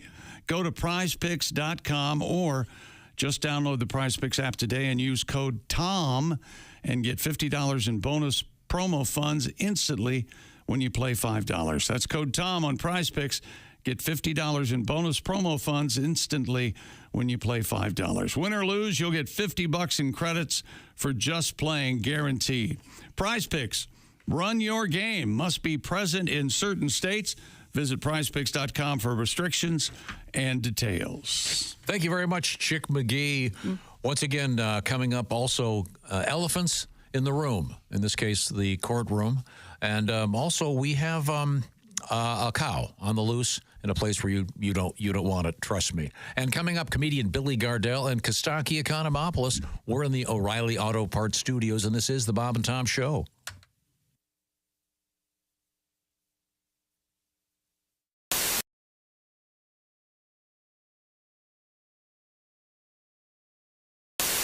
Hi, Christy Lee here. How would you like to go on vacation with me? No, seriously. Join me September 28th on a journey through the lovely landscapes of England, Scotland, and Wales with Paulette. We'll travel through the charming countryside and also experience the historic cities of London and Edinburgh. Experience the best of Britain's rolling countryside and bustling cities rich in history and culture. We'll see the iconic landmarks of London. Visit the storybook villages of Oxford, Chester, and Shakespeare's Stratford-upon-Avon. We'll behold regal jewels of Edinburgh's castle and visit the medieval walls of York. This and so much more. The best part? Paulette makes travel easy, including flights, meals, hotels, sightseeing, and local experiences. It's all planned for you. You can just sit back and have the time of your life. Don't miss your chance to see Britain with me. This is going to be a great group and an amazing trip. I already know we're going to have so much fun. Call Colette at 800-581-8942 or visit bobandtom.com to learn more. Don't miss out. Call Colette at 800-581-8942.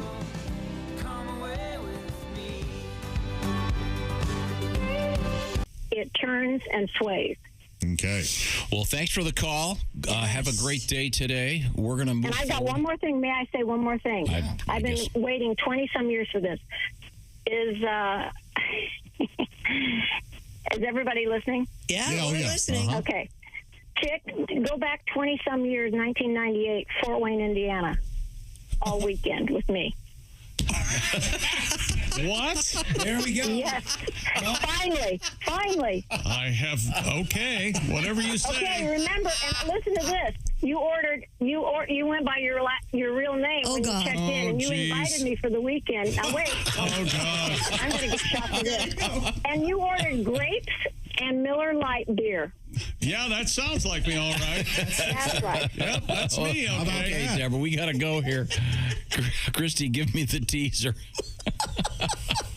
That couldn't have gone better. Yeah. Somehow I blame you. Ah, boy. Where do we go from here? I can't help but notice we're joined by Mr. Michael McDonald, who has a terrific book out. And, yeah. He's on the... Mr. Michael McDonald, is it true you have a clip on Pornhub? You can do me, I'm your stepbrother. Oh, Michael, I can't believe you're... That's just awful. Really doing that. Hello. A great book called If That's What It Takes, and now we'll never talk to him. Now, Michael, you're also, from what I understand, using a teleprompter at your concerts? Keep forgetting I watched all my songs. I keep forgetting the words that take it to the street. You caught me off guard. Yes, I am aware. Sorry. Keep forgetting. You ever put your nuts on an anthill? No. You haven't? No. Me and my buddies used to do that. We do anthill rides. Whoever could stay on the longest, get your nuts out, ride an anthill. See, these are the advantages to growing up in New York. Yeah. That never came up. There's a few activities in the big city. We never got to the point where, you know something, I'm going to just drop my nuts on the anthill for an hour. Yeah. Maybe and the great thing about New York is if you did drop your nuts on an anthill, no one would notice. They're just like, Hey, have you seen the crazy guy on the anthill over on 3rd? Oh, yeah, he's nuts, isn't he? Yeah. Wow. It's dangerous, though. One year they swelled up to look like a sack of kneecaps. Kneecaps, you say? Nice. We play gay chicken. You ever play this? Gate chicken? Probably not. Gay chicken. Oh, gay chicken. Hold on. Have you ever asked that question and got a yes? Yeah. Oh, yeah, gay chicken, yeah. I was in a gay chicken league for 6 years. Chicks play, and I could tell. I could tell he's got soft hands. Love the gay chicken. He's got soft hands. Why do I think I don't want to know how this works? I don't want to know. Oh, no, it's a real chill game. It's, you stand there, you and your buddy stand there, you hold on to each other's penis. Right. Okay? And the first person to let go is gay. That's right. I see. Gay chicken. So in other words, you guys... Now, if you look them in the eyes, you get a warning. There's a lot of hand washing in this game. If you look them in the eyes, you get a warning. Welcome to a new show called I've Never Been That Bored. Hi, this is Chick McGee from the Bob and Tom Show. Miss some of the show? Become a Bob and Tom VIP and subscribe to the audio and video podcast. The Bob and Tom Show, on air, on app, and on demand.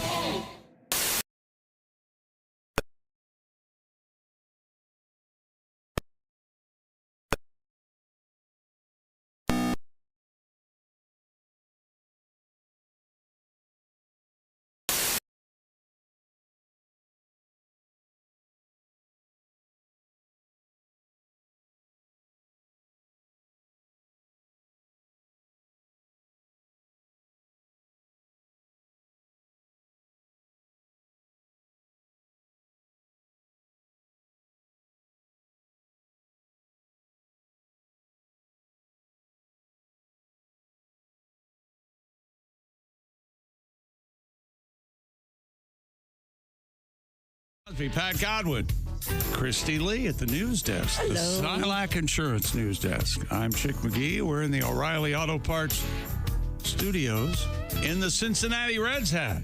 Yeah. Batting third, Pedro Barbone. Griswold. Not a Red. Tom Griswold. He was a Red. We have a list of everyone's favorite Super Bowl foods that Chick has found. That's it right. seems Number one, baked highly potatoes. inaccurate. Yep. What else? Scrambled eggs. That doesn't sound too bad. Have a guy there making omelets? Yeah. Or scrambled eggs? Right. Depending on where you live, it might be a game's on early. Now, are you going to be going to... You're not going to watch the Super Bowl with other people around. Oh, no. Gosh, no. You like to watch your football by yourself. Absolutely. Yep. Just me and the girls. You don't want to party? That actually, I had a pain in my side, like someone stabbed me when you said that. Let's party. Go to a party? Now, I assume, We'll Christy, get some IPAs. knowing what I know about party. Knowing what I know about this room, I assume Ace will watch it by himself. Is that correct? I'm going to record it and fast forward through the game and watch the commercials. Okay, thank you very much. I knew that we couldn't get an ordinary answer. Not a straight answer. No, of course, yeah. No straight answer. Christy, you're probably the only one that'll go to a Super Bowl party. I'll go to a friend's. Yeah, neighbors probably. Or friends. Josh, will you even watch it? Probably not. Yeah, I simply don't care. We usually go for the first half. Is that right? Yeah, I don't care. Wasn't it Leonardo DiCaprio says he loves to go grocery shopping during the Super Bowl? Because there's no one around and no one bothers him. Yeah, that's cool. And if there's ever a commercial I want to see, they're online a week before and infinitely afterwards. So Okay, all right. I know. No, that's fine. I bet there'll be a couple Marvel movie commercials or some big blockbuster. Are they still making those dumb things? People enjoy them. Okay, great. How much? $1 billion, Josh? Those movies make? Yeah, well, they are seeing diminishing returns. Yeah, they've had a couple huge flops lately. I did see watching the game on Sunday the commercial for Superman. Oh yeah, they're dusting that one off. I'm not sure who the new Superman is. Don't you say? I'm beside myself. I'm so excited about seeing the Superman because Superdog's finally in the movie. I'm very excited. What? Superdog? Yes, in the commercial there. Does he have a cape? He doesn't look like the old drawing of Superdog. Yes, he does. He looks exactly like he's wrong. He looks exactly like the Superdog looks like a kind of a white lab. And no, it wasn't a lab. It was a white scraggly dog, just like the one in the trailer. Yep. He was my favorite superhero, Superdog, and I couldn't have a dog because my mom was a big cat lover. Yeah, I didn't want to upset the felines. Right. Also, she was a major bitch. Okay, sorry. Okay, only going to have one in the house. Okay, where were we now? Go ahead. Are we still doing sportscasts? Yep. According to a poll released by Talker. Of 2,000 United States adults. Okay. Are you happy now, Tom? Yes. And please be happy. The best and worst times to go to the bathroom during the Super Bowl. Best times. Right before or during the halftime show. 30% of people go during the halftime show. Of course. Isn't that, don't they do test runs over at the sewer headquarters? Oh, yeah. With flushing toilet. Right. Some places everyone's flushing at the same time. Try to recreate, This is why your place, you have a no flush rule, right? Yeah, I just leave things. Let it just hang until after the game's over. Plus, it adds to the general potpourri. Right before, during the halftime show, during kickoff, it says 20%. That's crazy. I have a big problem. Yeah, me too. That doesn't seem right. During the first quarter ad breaks, but you would disagree with it because you specifically want to watch the commercial. Yeah. So you would go during the game. Probably, yeah. And during second quarter ad break. The worst time during the final 2 minutes of the game. Well, duh. Yeah, not necessarily. It depends if it's a laugher. Yeah. We haven't had a blowout in quite a while. Remember the Super Bowl every year? Yeah, they were terrible. Then was a blowout. They're great now. And now they're, right down to There was a game Sunday that you could have taken a long crap during. Yeah. Wow. Well, that's not one of the very teams was nice. doing that on the field, weren't they? They weren't just dropping the ball; they were dropping deuces everywhere. Look what you've done. Oh, what are you doing? You just got over the cat debacle. You can't even see the goal line. There's so much crap that they've left on it. You know what? First we got a naked cat, and now you're banging on my Redskins. What's wrong with you? The Commanders. Oh, boy. Worst times to go to the bathroom. Anytime you're with Tom. During the final 2 minutes of the game, during kickoff, 25% say it's the worst time to go. 20% say it's the best time to go. No.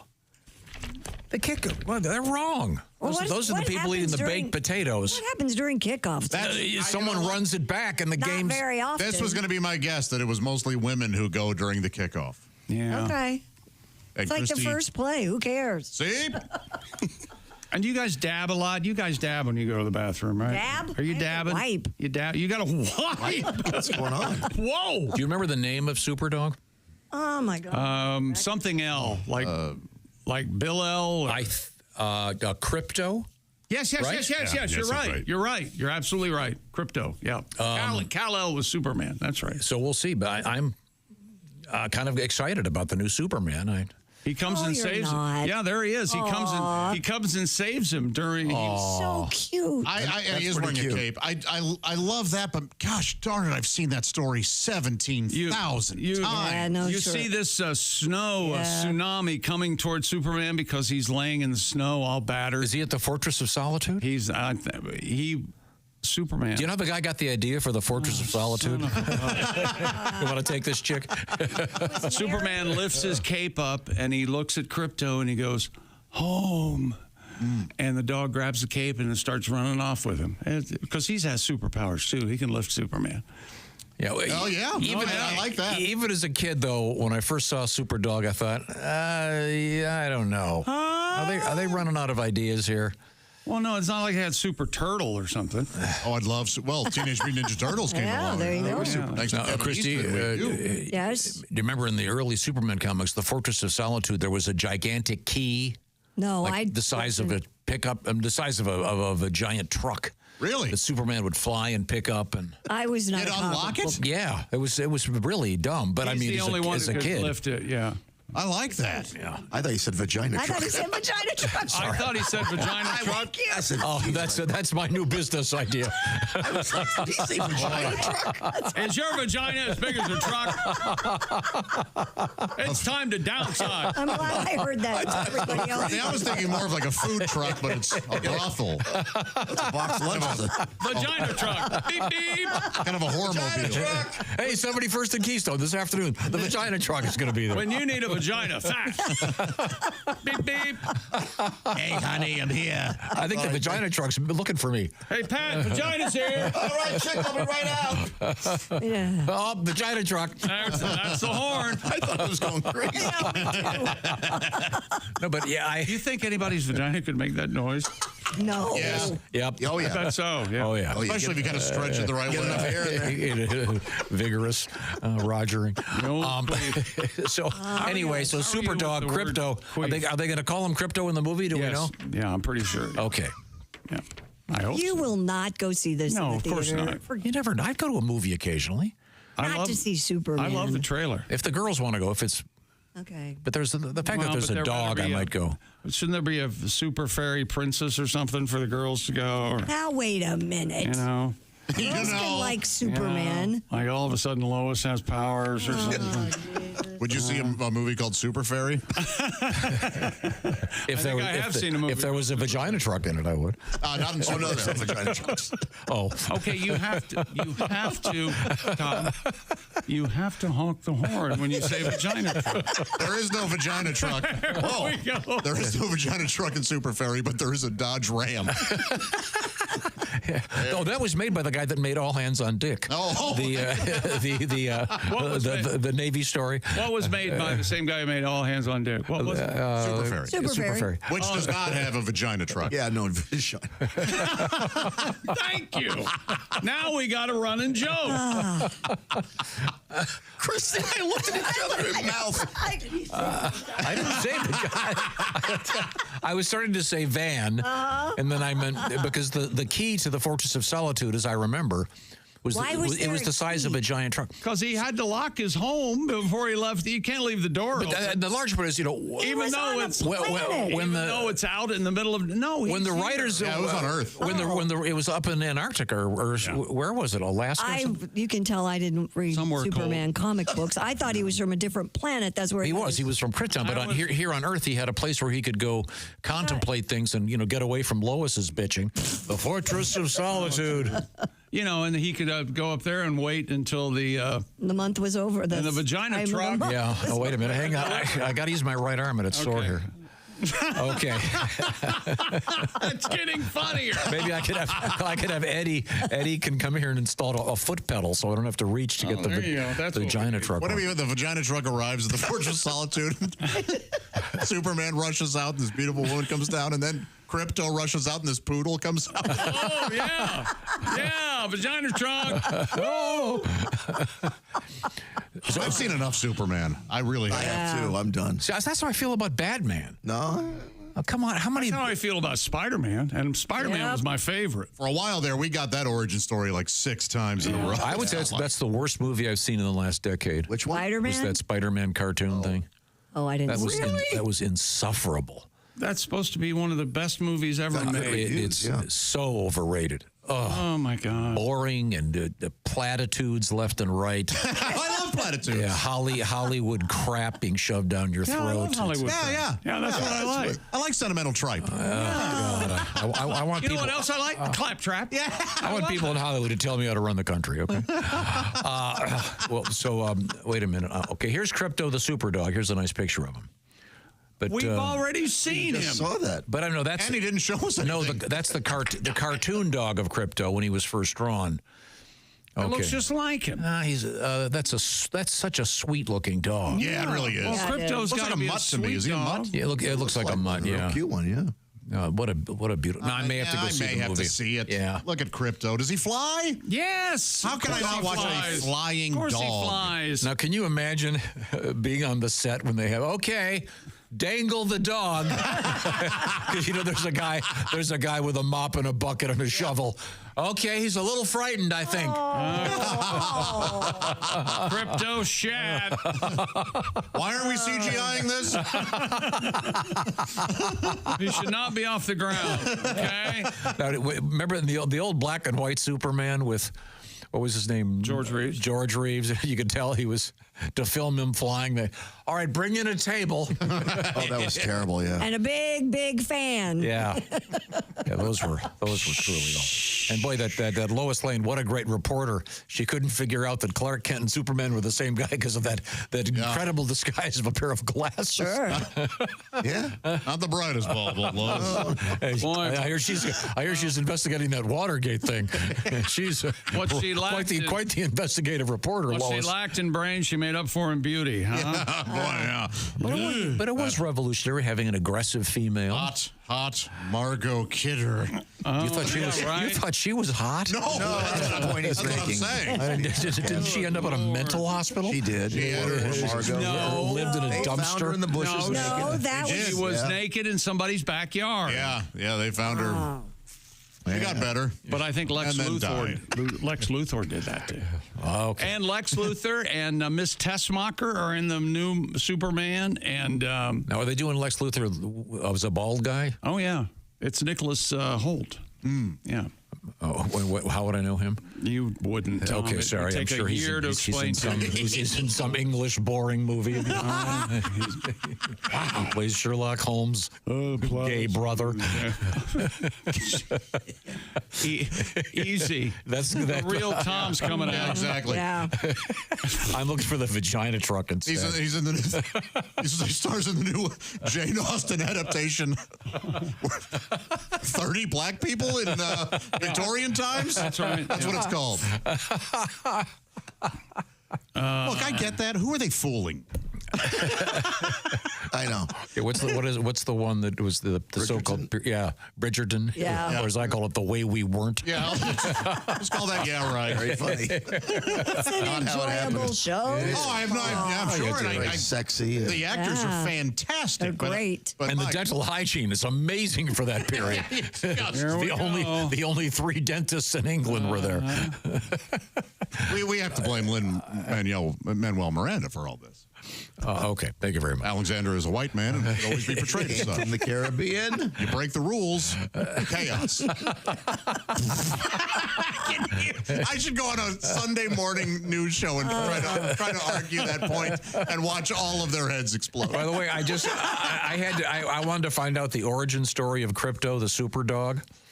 Because I don't remember him being on the original ship that left Krypton. All right. And so when Superman got to Earth, he had the superpowers. According to this, Jor-El, who was his dad? Kal-El's dad, Yes. Superman's dad, they did a test run with a dog of the rocket. See, this makes sense. Oh, the same way we So they would sent send the rocket to Earth and the dog stayed and... we know that he did a test run rocket with a dog on it. I didn't know that. Now, the question is, did they also use chimps? Was there ever a super chimp in that particular series? I think there was. People probably wouldn't take that very seriously. Because we sent chimps, of course, into space. The famous Ham was one of the chimps. What if we found out that Planet of the Apes was related to Superman? Because they were actually tests. The Matrix.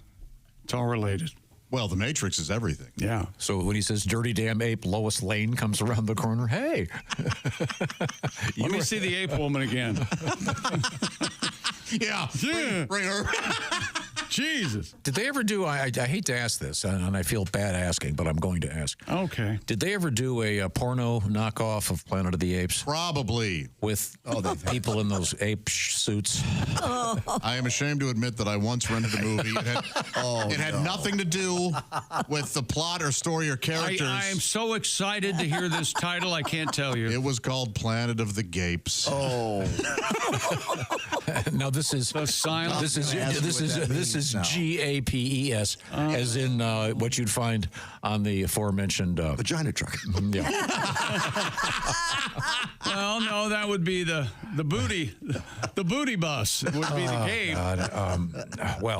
You rent. So were they people costumed in? No, it had nothing to do. It was not a parody. It was just a celebration of that sort of. A large area. I'm looking it up. Is that a category in the world of erotic? The ape thing? They have people that look like. I remember watching the Avians one year, and I seem to remember somebody in costume dressed up like one of the. I'm sure they did it. Yeah, Dr. Layus or something. Yeah, probably. That would be really disturbing. Well, I guess a lot of them. Clean up, you damn dirty ape. Put your damn hands on me. Oh, there we go. There's the opening line.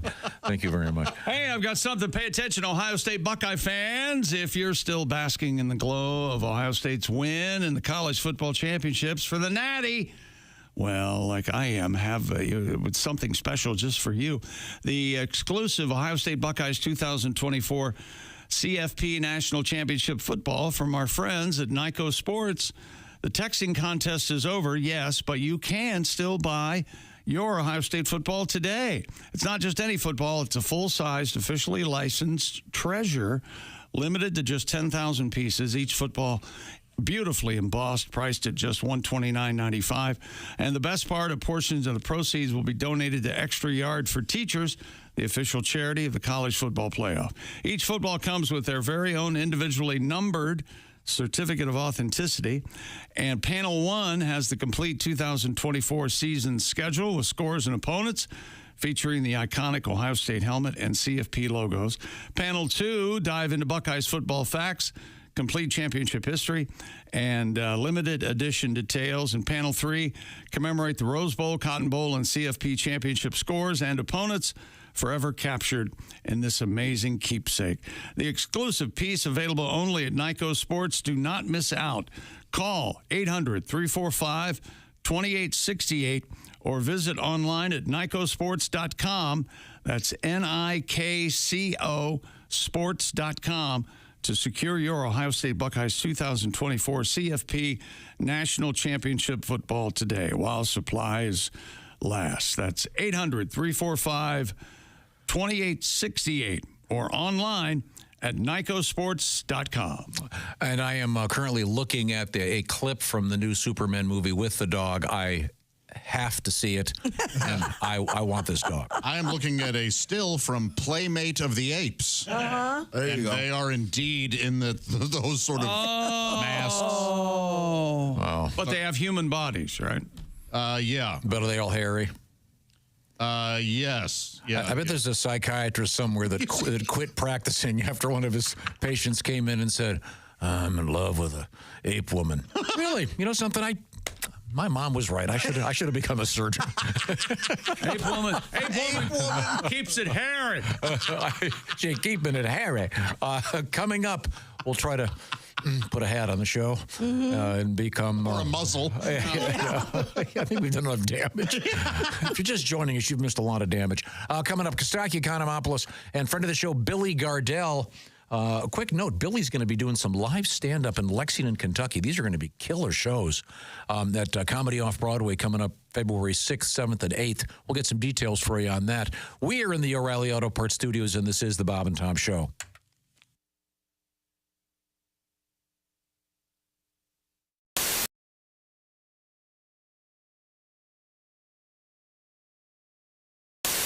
Oh, there we we go. Hey. There he is. We're talking to comedian Dusty Slay. And Dusty, I recognize you right away. You got a full beard, though. The stash is your trademark. You got the you're going kind of for the Jesus if he had glasses and a cap on look. Well, I can't be rolling around out here beardless. I don't need people seeing this chin, you know? I see. Great to see you, Dusty. Yeah. Yeah, great to see you. I'm pumped to be here. Dusty Slay is a great comedian, and he's got a Netflix special that, as they say, was just dropped. I'll speak English. It was just released. Yes. You can see Workin' Man, which got us talking about the band Rush, Dusty, when we heard the phrase Workin' Man. Well, I'm a little bit of a fan, and someone said that I might get a call from them about some copyright thing with the name, and I said, I'd love to talk to them. Let's do it. Well, you've got a tour going, and Geddy Lee has a book coming out, so we're even. Dusty has an interesting background. You were a working man there for a while. You had some real jobs. Weren't you a waiter for a long time? Oh, yeah. Well, I worked a lot. My dad thinks I'm still in high school. I don't think he thinks I've ever worked a day in my life. He goes, what's this working man thing you're talking about? But yeah, I waited tables. I used to work in Charleston, South Carolina at a restaurant called Hyman's, which is located on the same block as a restaurant called Sticky Fingers. And, I'm not making that up, just telling you where it is. I remember that. That's a seafood place. Hyman's a beautiful seafood place. We've been there. It's great. It is great. Yeah. And you were a waiter there. Were you a good waiter? I think I was pretty good. I had a little bit of an attitude problem towards the end, but I think I was good, People would come in there and they would ask for weird things. They'd be like, they'd be like, I haven't done this joke in a long time, and I even forgot the joke. That's okay. They're like, these jokes are not on the special. I didn't forget any. They're like, what's a good wine with the fried catfish, And I'm like, I don't know, a Budweiser? There we go. It's a hot joke. It's a hot joke. Dusty, you have done a number of the late night shows. Do you remember what was the first one you did? Do you remember? Very first late night, I did Jimmy Kimmel, and I never tell people to go watch that one. I feel like that one was not that good. The jokes are great, but I don't know how to prepare for a late night at that point. But my first Tonight Show, very good. Oh, cool. Well, let me ask you this. Since you've said that the Kimmel event did not go well, why don't you share? What was the first joke you did on it? Do you remember? Well, I did a joke, trailer park joke. I said, I grew up in a trailer park. We had a lot of fun, but I'm not sure why they call it a park. There were no rides in there, no water slides. We had like an occasional slip and slide or like an old tarp with some Dawn dish detergent. We put our slip and slide over a tree root one time because we was going to jump it. And that's not how that works at all. I like that very much. I hit that tree root. I just got up and got a job, Now, are you an iPhone guy? I wasn't. And then I fell victim to the iPhone conspiracy, which is I've decided my wife was an iPhone user. She's a Mac. She's the Mac one. We are not compatible in almost every way. And so your wife's a Mac person. You're a PC guy. Yes. Yeah. Because you're an engineer. Isn't that typical? Yeah. Most engineers are PC Engineers like people. to get in and mess with things, and it's really hard to mess with things in a. And all the engineers here in this building are PC people. Yeah, because you can get into the. Another reason I don't socialize with them. I'm sorry. Well, they don't socialize, period. So don't. That's take it true. personally. I'm sorry. There you go. But for years, I've been trying to get her to PC, and she won't. So she's had the iPhone forever, and I decided now I'm finally an iPhone user. I had a BlackBerry forever, but I'm now an iPhone. The iPhone people, it's a religion based. They are the Jehovah's Witnesses of the 21st century. It's a cult. They come up to you. If you have a BlackBerry, this is what happens to you. Is that a BlackBerry you have there? Has anyone talked to you about the iPhone? Yeah. Have you accepted Stephen Jobs as your Lord and Savior?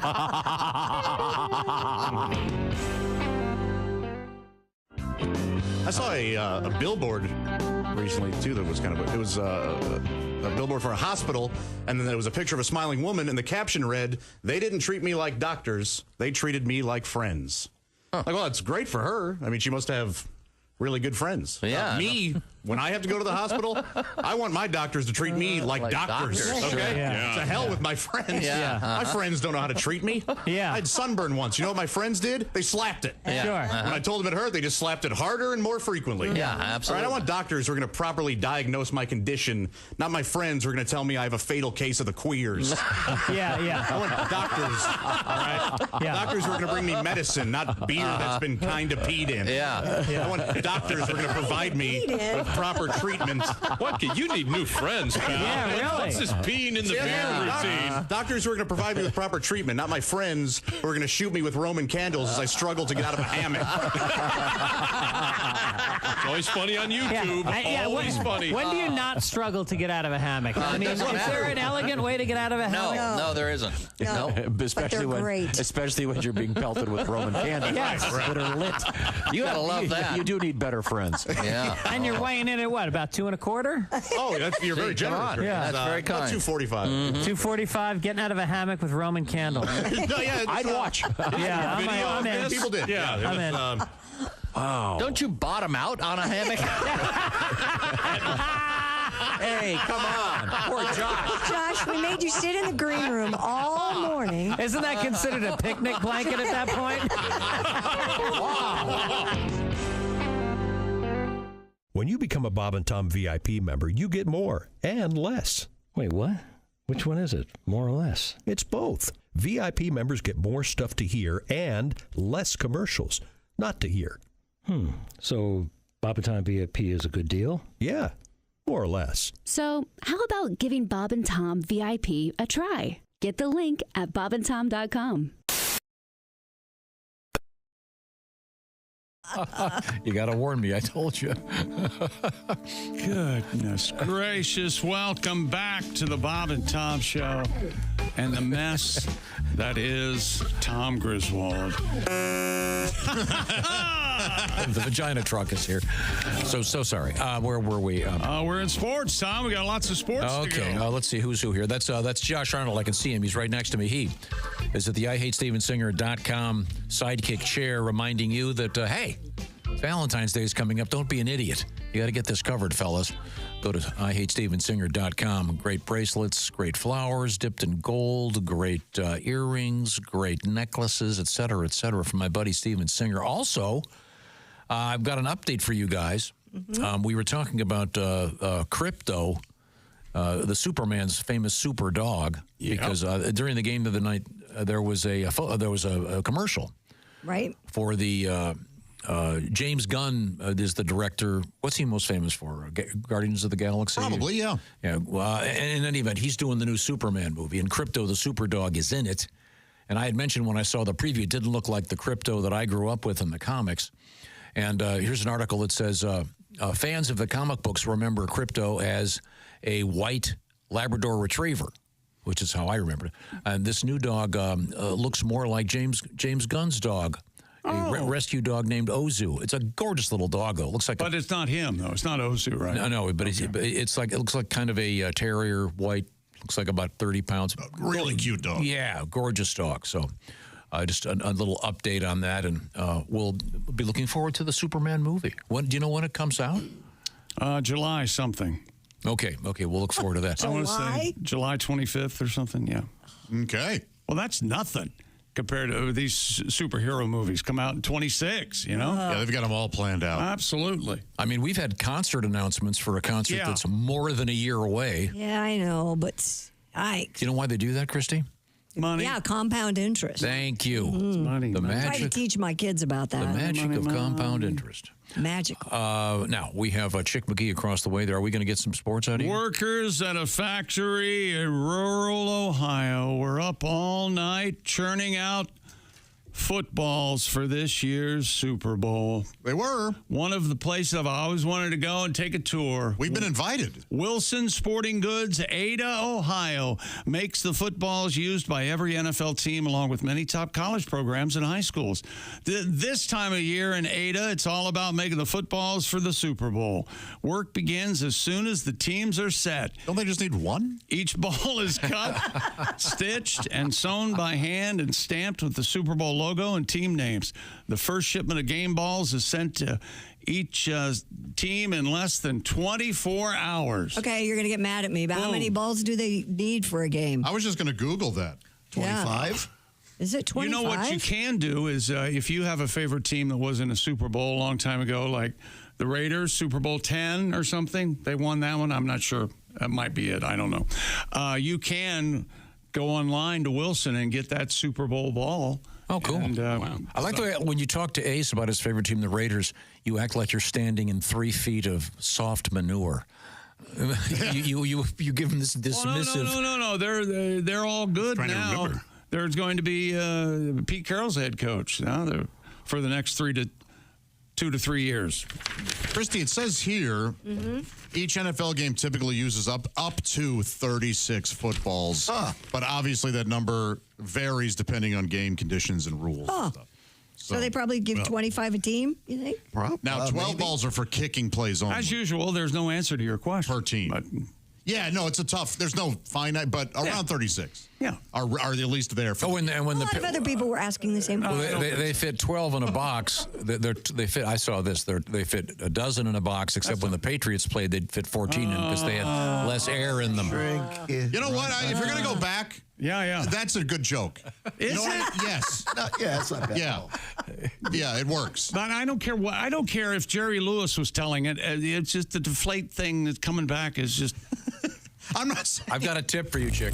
I don't want to hear anything out of your mouth. Not from me. It's except Vagina Truck. It's from a listener. The Vagina Truck is in the parking lot. Hey! We know you're out there. Hey, I'm not going last again. No, there's 2 girls this time. All right. Where was I? Dear Chick. Yes.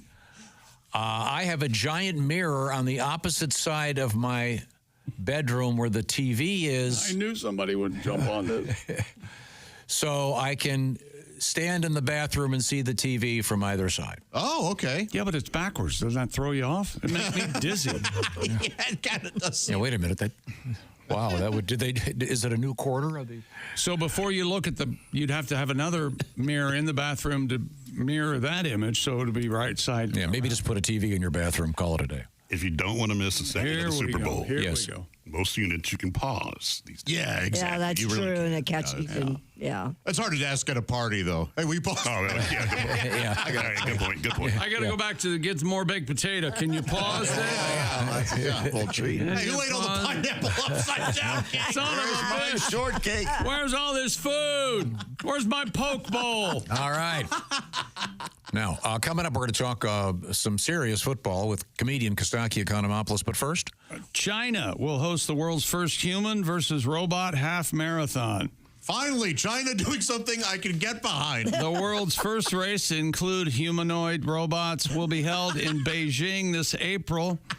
Local officials said approximately 12,000 humans will run alongside robots from more than 20 companies. 12,000? My money's on the robots. Prizes will be offered for the top 3 runners. Companies, research institutes, robotics clubs, and universities from around the world are invited to enter their humanoids in the marathon. The only condition is they must look like humans and have a mechanical structure capable of performing motion actions such as bipedal walking or running and not be on wheels. They win. The robots win. This is so cool. Of course the robots win.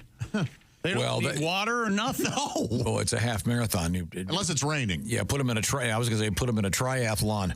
I bet the swimming part they're not going to do all that well. Well, all the robots. No, there's a photograph of this, and it's incredibly cool. They look like like humans. Oh, it's great. Does it have a face? Yeah. Well, no. It's got a head, and there's a. A robot have a face? This for one of the ones they have has kind of a television set for a face. Oh, well, that does sound. So you could probably put whatever you want in there. Yeah. This is cool. But I mean, 15,000 runners and a handful of robots. Okay, still, that's a lot of people. He jumped 3,000 between 30 seconds. How many? Okay, so it's as many robots as can be fairly submitted. I got you. I'll tell you what, I'm going to bet on the Kenyans. They'll run alongside robots. I'm just saying. From more than 20 companies. Yeah, so it kind That's of the number an they infinite said. amount. We don't know really. What's in Beijing, so the robots have an advantage. They don't have to breathe. Yeah. Yeah, I mean, Yeah. I'll use the wrap up that they use on news programs. The only thing we do know for sure is we may never know. Tom? Yeah, I like it when they end with their name.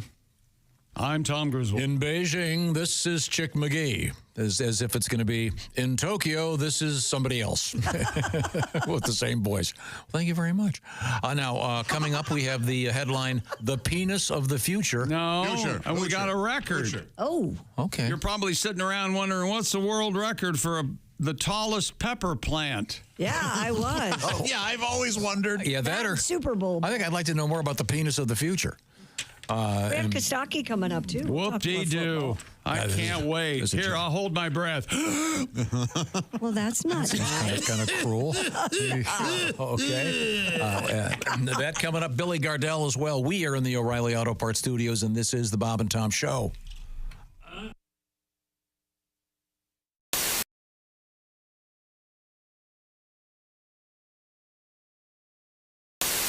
Hi, Christy Lee here. How would you like to go on vacation with me? No, seriously. Join me September 28th on a journey through the lovely landscapes of England, Scotland, and Wales with Paulette.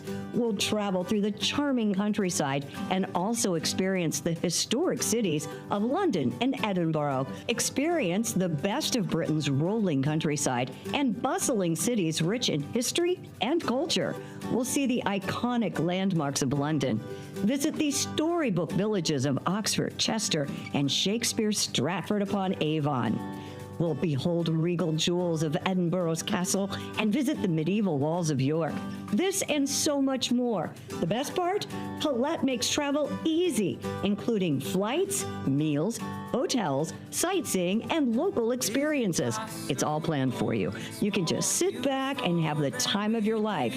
Don't miss your chance to see Britain with me. This is going to be a great group and an amazing trip. I already know we're going to have so much fun. Call Colette at 800-581-8942 or visit bobandtom.com to learn more. Don't miss out. Call Colette at 800-581-8942.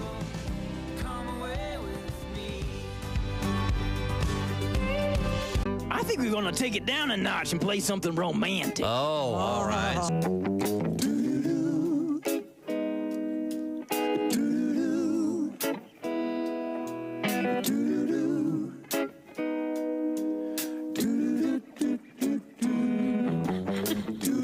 You've got secrets, you're not saying a word.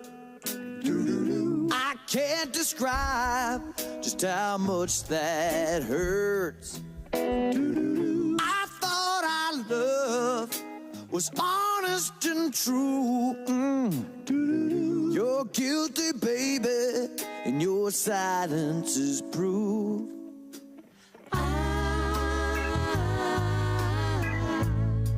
How can I read your mind? Have we been living a lie?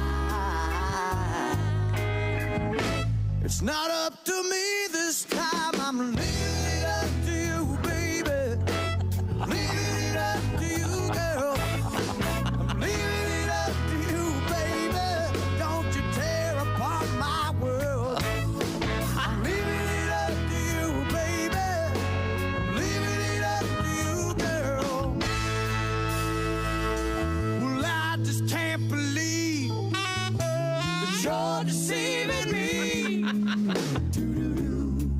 It's a slow dance for Java and Christy Lee, ladies and gentlemen.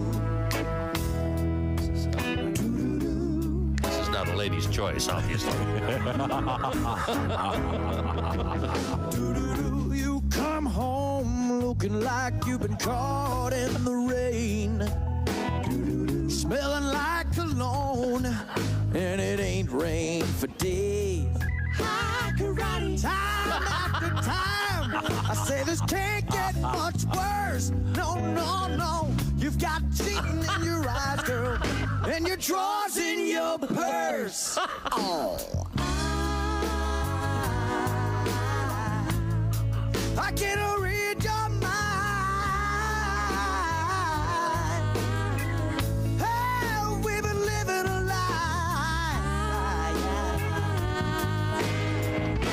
It's not up to me this time. I'm leaving it up to you, baby. Leaving it up to you, girl. I'm leaving it up to you, baby. Don't you tear apart my world. I'm leaving it up to you, baby. Leaving it up to Java's coming to see you.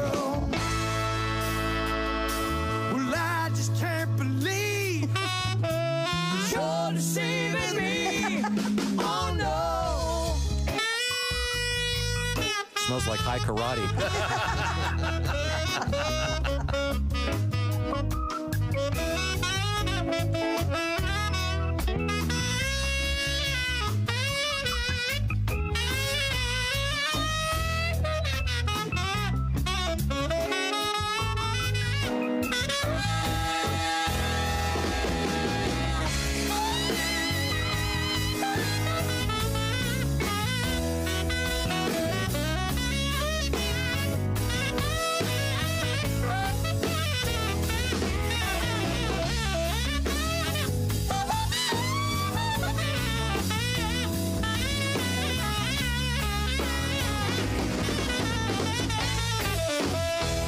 Yeah, 'cause I'm leaving it up to you, baby.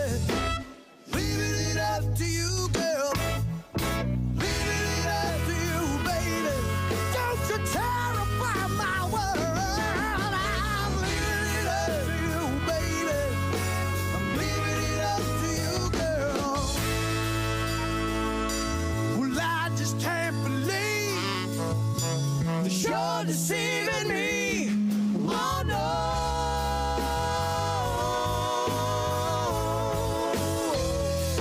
Oh no.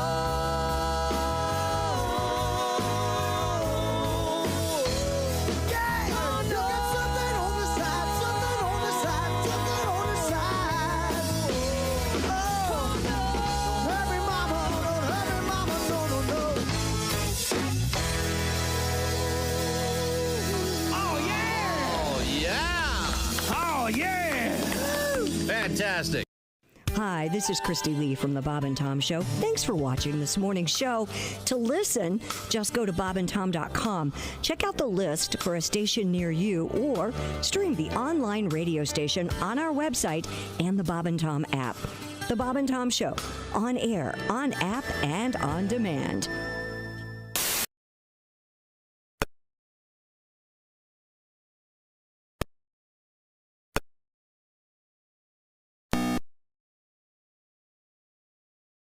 Coming up, Billy Joel and Sting tickets. That show's just around the corner. Details on that around the corner. Hey, welcome back to the Bob and Tom Show. Christy Lee at the Silac Insurance News Desk. Hello, chick. There's Pat Godwin. Hello. There's Josh Arnold. And I have a kudos to give to one of our behind-the-scenes people. Is that right? Yes. Well, that's exciting. There's Ace Cosby. Hey. I'm Chick McGee. We're in the O'Reilly Auto Parts Studios. I have an email, and here's Tom. Kudos sounds like a karate move. Oh, it kind of does. Yeah. Well, did you see that? He got the kudos. A gentleman ramp at his house by the name of Mike works here, and he gives us our emails, pretty much. You mean Mark? Mark? I am sorry. Mike Mark? Yes. Yeah. This is your most sincere. Well, I love Mitch, and he's an important person in my life. He, he sees a lot of the emails, and he'll bring us some that he thinks are pertinent to our life. He brought me one. I read it, and I said, I don't care about this. And he looked at me and he said, then you won't care about this either, and threw another one. And I just appreciate that he's not treating me like I'm above. Yeah. He treats you like a regular guy. See, I got this letter. Okay, I'm not sure this is fair. Go ahead. We were talking about the most popular food and drink served at Super Bowl parties. That's right. Correct. From a hard line, unbelievable poll. Is it scientific? And I want to ask Costaki Economopoulos about this. Oh, shit. And he's right there because Jesus, he joins us from prison where he's in the booth with the plexiglass. Oh, hi, Costaki. They let you There wear are. hats and tracksuits in prison. That's nice. Now, Costaki, I'm going to ask you in a minute what you think the most served Super Bowl food is, but we got this. What was the most popular drink served at JFK Jr. Super Bowl party? this a joke? Is this like a street joke? I think so. Something about playing in a dip. No, the ocean spray. Oh. Okay, sorry. That's my fault. I just read them. And one more before we, dear morning goofs, I have a request. Please bring the vagina truck to Riverside, Iowa. I'm having a hard time working and breathing because I'm laughing so hard. Thanks for making my mornings at work bearable. That's Gary in Cedar Rapids. Okay, we're on the way. Be there. Yeah, I'll give you the details on that. Costaki, how are you? I'm good. I want a vagina truck.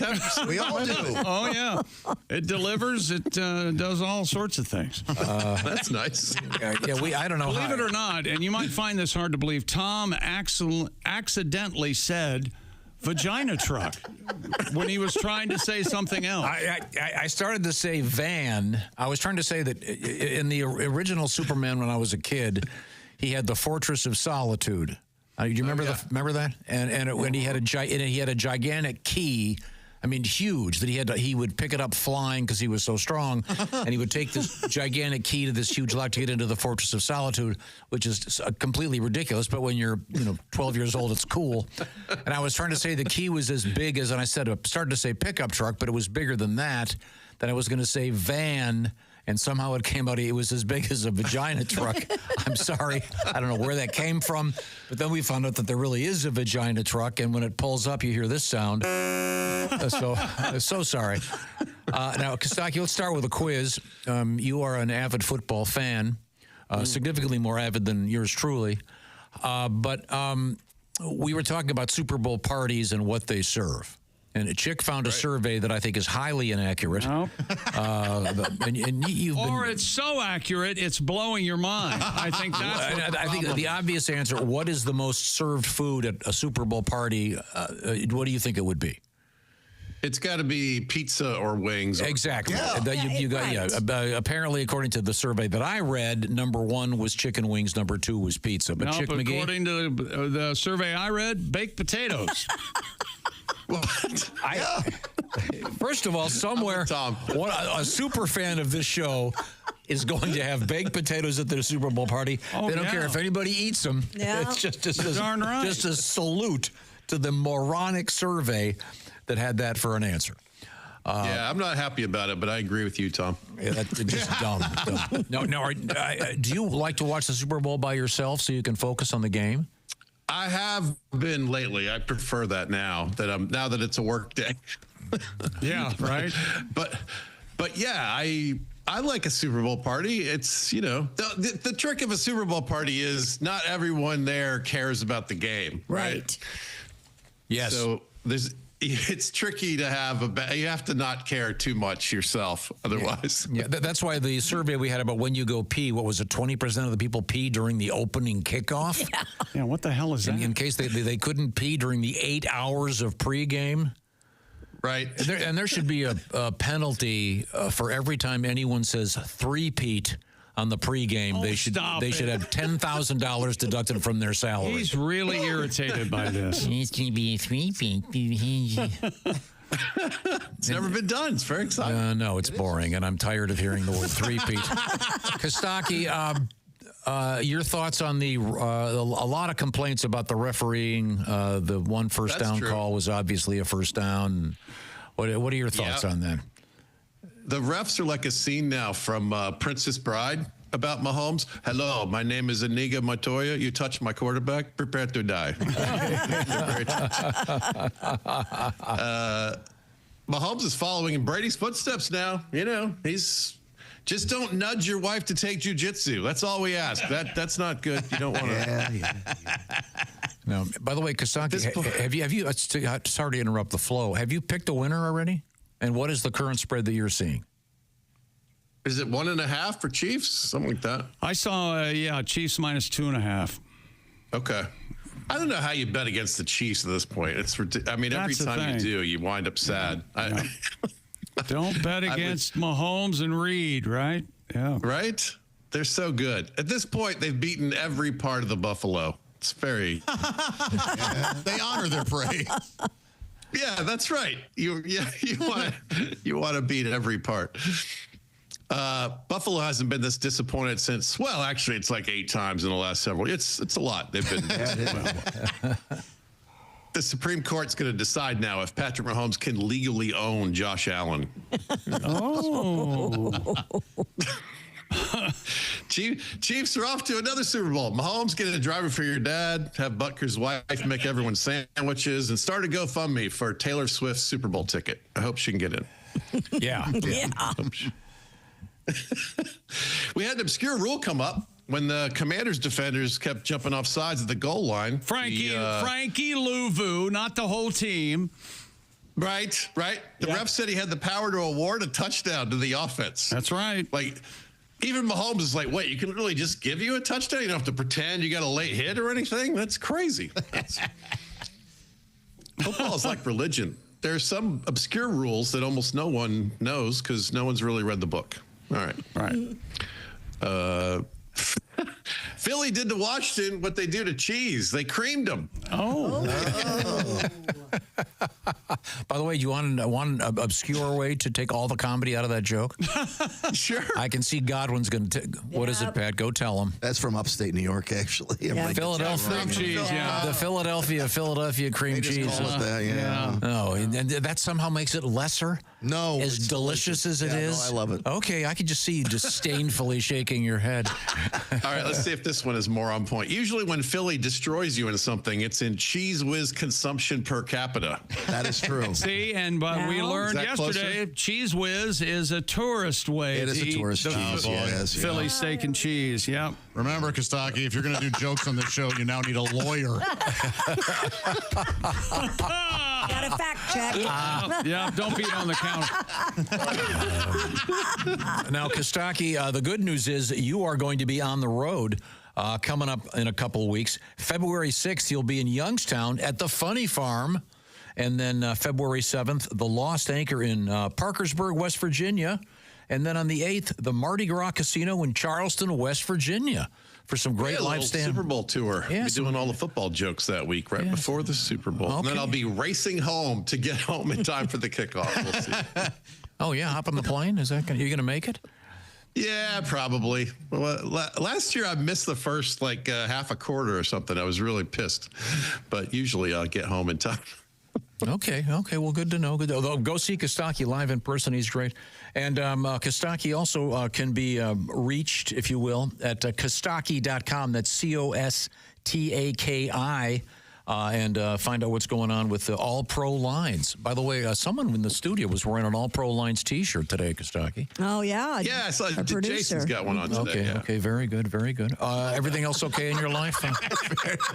Yeah, things are good. Just watching football. I got one last little run of football. And you have any women? I was going to say, once the season's over, you're going to have to focus on, dating. The old vagina truck.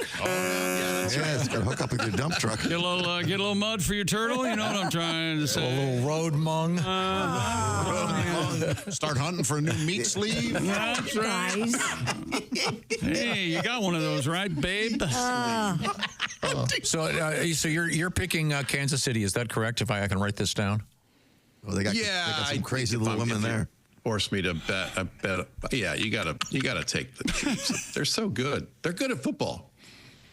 They are good at football. Their offense is good. Well, and their defense is good. I think Philadelphia is okay at football too, but man, there's something about the Chiefs. I don't know. I'm going the other way. Saquon Barkley. That guy's, is that right? It's unbelievable. One man. Unstoppable. Saquon is unbelievable. He is. Yeah. Well, those Giants fans have to be so... Being a Commanders fan, I would like to see the Eagles beat the Chiefs by 55-23. That would be nice.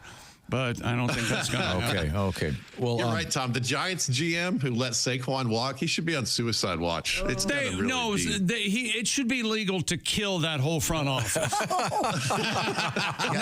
not just fire them, kill them for what they did. Now, I was a little more when I said any broadcaster who uses the word three-peat, they should deduct $10,000 off of their pay that day. Same thing for the Giants. You accept that you just deduct $1 million from If you're their a fan of any team in the NFC East except the Giants, you should be able to go and punch that guy right in the face. Yeah, okay.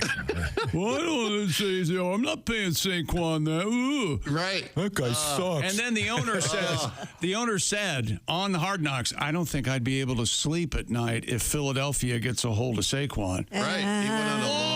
Saquon is by far most popular player. Yeah, he Every said that GM too. who gets fired this year has got to be saying, well, we had our ups and downs, but I didn't let Saquon walk. That guy. Not like I'm Joe Dumbass Shane. Yeah, no, I told Mr. Kennedy, take off the bubble top. It's a sunny day. Yeah. On that happy note. That's right. You know why they call them the Giants? Because of the size of their personnel mistakes. All right. Thank you, Kostaki. We'll talk to you again soon. Thanks, guys. All right. Thank you very much. Now, Get some of that bush. Now, we have, coming up, we have exciting things in the world of news. Krispy Kreme donuts in the news. And, of course, the headline, once again, this is about human beings. The penis. You can help me with this chick. The penis of the future. Future. Simply Safe is the security system of the future. But it's there today. But it's here now. That's right. And it'll bring you peace of mind just like it does us. Simply Safe is here. We've got the Bob and Tom Studios outfitted with Simply Safe. And I've got a swell deal for you. Hang on. Traditional security systems only take advantage after somebody's already broken into your home. And that, of course, is too late. Simply Safe has Active Guard outdoor protection. If somebody's lurking around your house acting suspiciously, Simply Safe agents see and talk to them in real time. They can activate spotlights. They can even contact the police, all before they have a chance to get inside your home. And Simply Safe agents can talk to the lurkers. And there's no long-term contract or cancellation fees. And monitoring plans at Simply Safe start around $1 a day. And named Best Home Security System by U.S. News & World Report 5 years in a row. Start the year with greater peace of mind. Visit simplysafetom.com to claim 50% off a new system with professional monitoring plan and your first month free. That's simplysafetom.com. There's no safe like Simply Safe. Doesn't the Lurkers sound like a 60s era British invasion band? Did you see opening for the Beatles? It's the Lurkers. I don't hear the word lurker very often. Yeah, I love that word. It's great. Once again, we are in the O'Reilly Auto Parts Studios, and this is the Bob and Tom Show.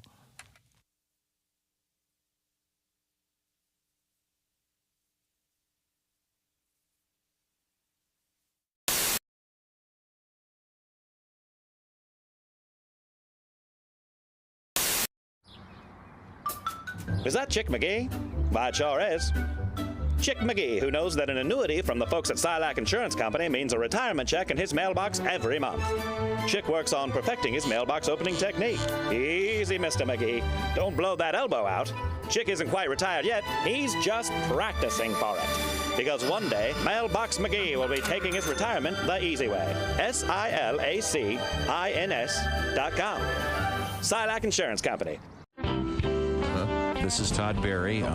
Once again, Todd has just established that he's not into astrology, but he's very proud. And now I'm going to read an offbeat news item. I can back that up. My numerologist told me that astrology is a bunch of crap. How many times did she tell you? Yeah. Okay, I'm sorry. 4. Go ahead. This is a woman fried 8 goldfish amid fight with ex. This is in Pasadena, Texas. Authorities say a Houston area woman who was burned up at her former common-law husband fried their pet goldfish and ate some of them. In front of what? Pasadena police say it's a civil matter and no charges will be filed. The 7 goldfish were purchased together by the couple during happier times. Now, this sounds like it's from The Onion. I know. I remember when we bought the goldfish, how much in love we were. Police spokesman Vance Mitchell says the man reported on Saturday that the woman took the goldfish from his apartment. Mitchell says the two argued earlier about some jewelry the man had given her but took back. She wanted the jewelry returned. So the natural go-to response is to eat goldfish. Of course. Offers who were dispatched to the woman's home arrived to find 4 fried goldfish on a plate. The woman said she already ate the other 3. Show him. I mean, you do eat other kind of fish. So Yeah, I guess, but jeez. Stay away from her. Wow. That's a kind of basic instinct. What was 7 that? goldfish. Oh, the bunny Fatal rabbit. Attraction. Fatal Attraction. Bunny. Bunny rabbit. Bunny. Glad they didn't buy a dog. They bought the goldfish Together. During happier times. Oh, yes. 7 goldfish. When did they buy the deep fryer? Next summer at the State Fair. But I was just talking about things that are disappearing. Like the sound of a typewriter is going away. I get it. I mean, I understand all this stuff. But like that little ding when you pull in the gas station, if you're under a certain age, you have no idea what we're talking about. Right. How true. Just things. Remember when they used to give you all kinds of things when you got gasoline, like glasses? That's what Bill was talking about. Yeah. Incredible stuff. Even albums and stuff like that. I mean, I guess if you went to school at a certain age, you wouldn't remember what albums were or certain things. I mean, I saw a list of those things the other day with people that have. They're all disappearing. Yeah. Customer service. Yeah. Totally gone. You know, I love customer service now is everybody can understand, but nobody can help you. Yeah. It's like, yeah, I understand, sir. Yes, I know. There's nothing we can do. That's just how. I was on a plane and they had the intercom turned all the way up to like 10, and it's right above me, like blowing out my eardrum. Yeah. So I asked the stewardess, I go, is there any way you can turn it down? She's like, no, I'm sorry. There's nothing we can do. It's like, really? They installed an intercom at 10 without a volume? There's no volume. They're going to listen to it, and they're going to deal with it. That's how we're doing it on this airline. Yeah. Right. And I hate flying. I hate flying like Nigerians hate spam filters. You know what I'm saying? There's a... I watch a lot of news. By the way, my favorite news channel is CNN Headline News. Is it? Because there's no segue between stories. They go from polar opposite A to B with nothing in between. Yeah. And that's what the future looks like with a nuclear North Korea. Coming up next, a boy in Pittsburgh collects nickels. It's like the news for people with ADD. We're all gonna die. Hey, a horsey. Squirrel. But these are some news stories that I noticed over the past several weeks. Could I share some? Sure. A woman in England pled guilty to disturbing the peace with her noisy lovemaking. Yeah. Well, she said guilty, but you could totally tell she was faking it. Sure. A company in Ireland created the world's first ever green technology vibrator that's powered by winding it up. Which means basically it's a Jack in the Box.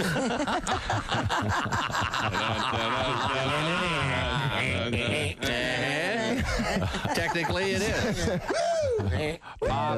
Sesame Street turned 40 years old last year, which you could tell because Big Bird got an earring and a Corvette.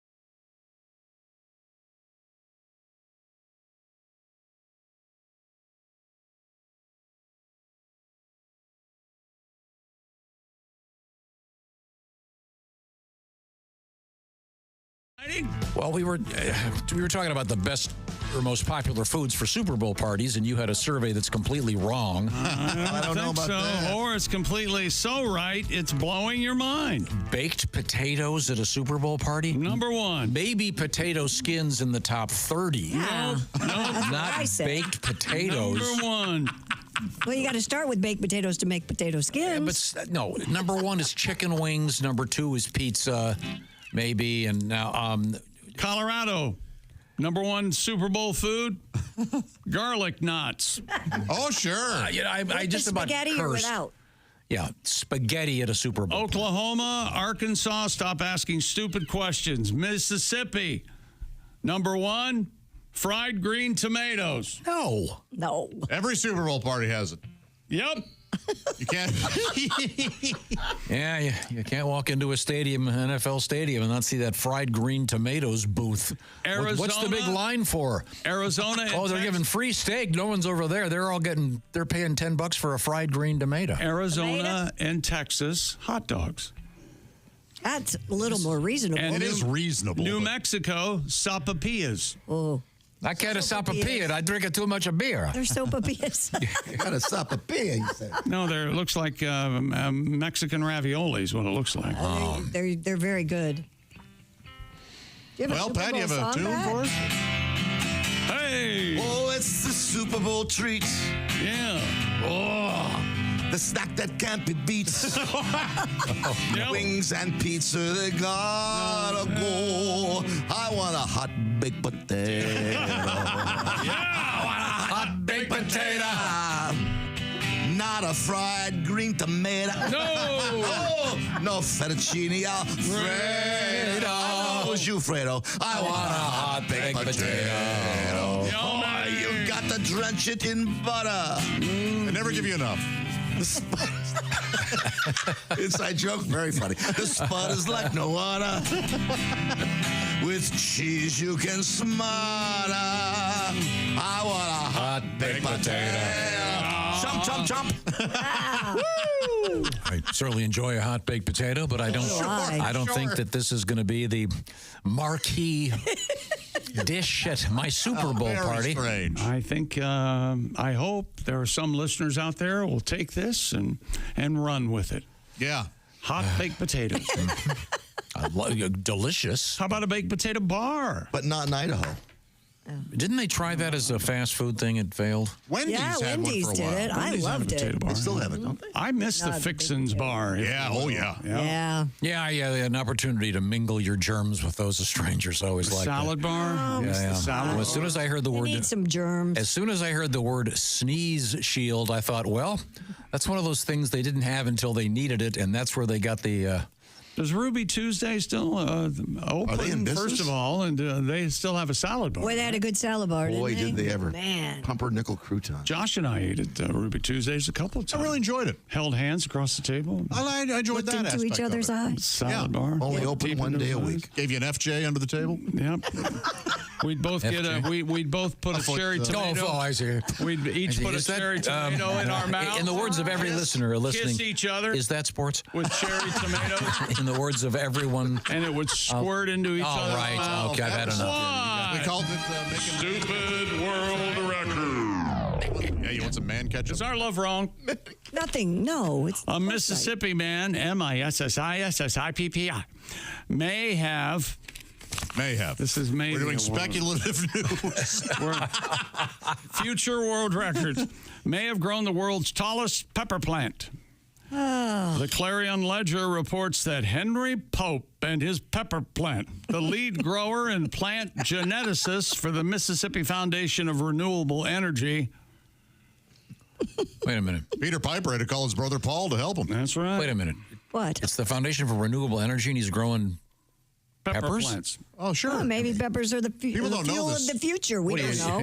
I thought we should build some nuke plants. We're building Pepper plants. It goes nuclear, solar, wind, pepper. That's right. Okay. Pepper is like 5% electricity. Mr. Pope grew a cayenne pepper plant measuring 16 and a half feet. That's a lot of cayenne peppers. Or is it just one big cayenne pepper? Or is it 16 and a half feet tall? There it is. There it is. Look at that. Boy, that's fat. That isn't at all phallic. Wait a minute. Where is it? Next to his shed, it looks like. Yeah, but it's all solar powered, and look at that. Maybe it's run on pepper plant. No, but We that's don't not know. one. That's not one pepper. No, it's a pepper plant. Right, that's what you said. That's what you've been saying. You said pepper plant. Well, if you I had one pepper in my mind. So did I. 16 That would have been more fun. No. I was expecting like a chili sign. Well, this is yes, Yeah. 16 feet tall. You're gonna. This is I'll just tell you what. like a really tall plant. If you eat all those peppers, you're going to need the world's deepest toilet. That is going to be one fiery anus. The current title is held by Laura Liang, who Fiery anus. a 16. They opened for the band The Lurkers when they opened for Herman's Hermits. She grew a 16-foot tall cayenne pepper plant. Mr. Pope waiting for Guinness World Record. Isn't it typically true that the gigantic food things never taste good? Yeah, I don't think they're just not meant to. Whenever someone makes the world's biggest watermelon, it tastes awful. All water. Yeah, The same case with the world's tallest woman. Oh. Yeah, you get a tall woman there. She does not taste good. A little sour down there. What do you mean, like Ice? freakishly tall? Come on. Yeah, like 50 feet. Oh, Hell. The 50-foot woman. that was a great movie, The Attack of the Wasn't 50-Foot that Woman. Raquel Welch? Yeah. She was. Remember that early scene where she lies down and her knees come apart just slightly? No, in 50-foot, the attack of the 50-foot woman, her husband cheats at a bar, and she finds out about it and comes over and takes the roof off the bar. This is the original, yes. Yeah, and looks down. Harry! Oh, yeah. I missed that movie. Oh, I saw the remake with Daryl Hannah. Did you guys ever see that? No. Christopher Guest directed it. Wow, Daryl Hannah was everywhere there for a while. Man, oh, man. Splash. As I ask... I'd make love to a 50-foot woman. You'd have to climb up on that. Give me a minor. Where would you I was start? going to say. And just a second for what? Well, you'd start with foreplay. Or you'd have to go... You'd have to go head first. Well, climb a leg. Foreplay, you'd crawl inside. I'd get in her mouth and kind of slide up and down, and then I would. And then I would use you like a toothpick. You know what? I stand corrected. You got it all worked out. I thought about that. All right. Certain things might be bigger. Well, they're gonna be. Hit that thing like a speed bag. Okay, is that sports? I hope. The size of your fist. Is that sports? Yes. Okay, thank you. Well, easily found that way. Yeah, you can. Let's dust off the show and go that direction. This isn't much better. No, we need a palate cleanser. Okay. That's all there is to it, ladies and gentlemen. Without any further ado. Who's that sexy man with a deep voice? Ace Cosby, here he is with his joke of the day. Oh, chicky poo. I like it already. Very upsetting. Yes, Ace, darling. Why was the ghost so sad on Valentine's Day? Why was the ghost so sad on Valentine's Day? I don't know, Ace, why? He didn't have a boo. Oh. That was Ace Cosby's joke of the day. Brought to you by Sleep Number. Sleep better together. Save 50% this Valentine's Day on the new Sleep Number limited edition smart bed. Limited time exclusively at a Sleep Number store. Now that would be a great Valentine.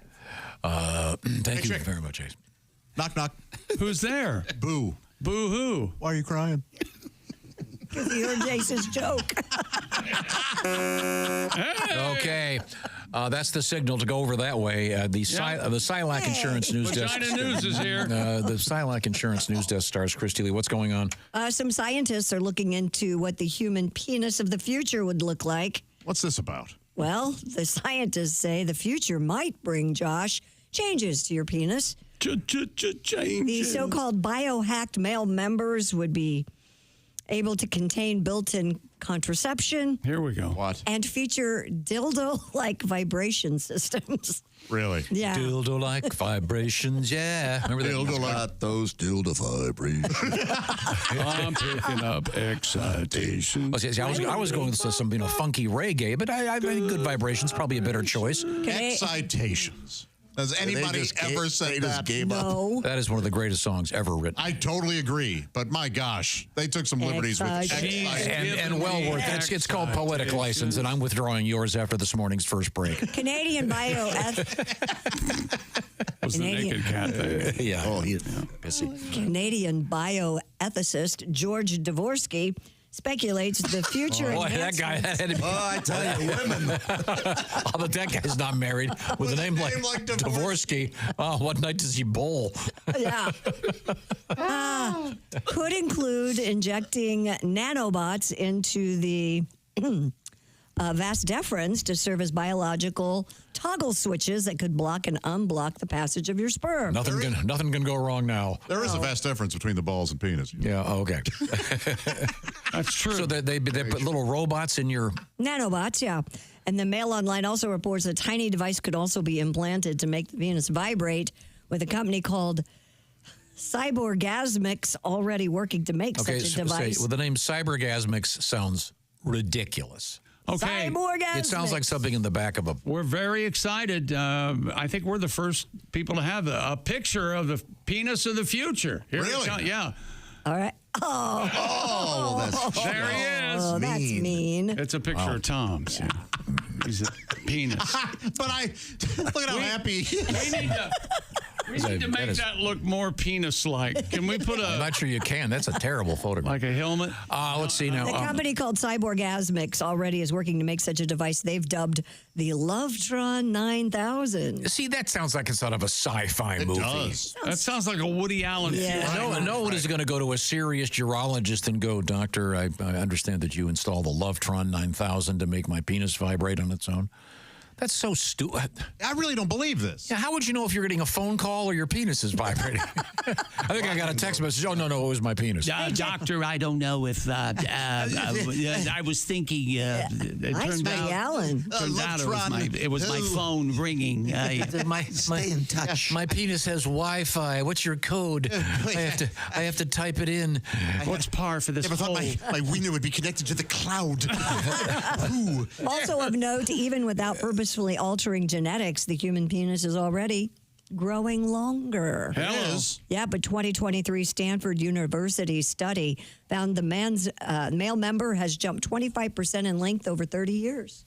How would they know this? 25%? No way. I'm just telling you. Interesting. This is probably one of those self-reporting surveys that are always going to be nothing but lies anyway. I don't see some co-ed at Stanford going in for a part-time job. Well, you're going to be measuring penises. What is one of those self-reporting? So much of this stuff is based on self-reporting, and it's bogus.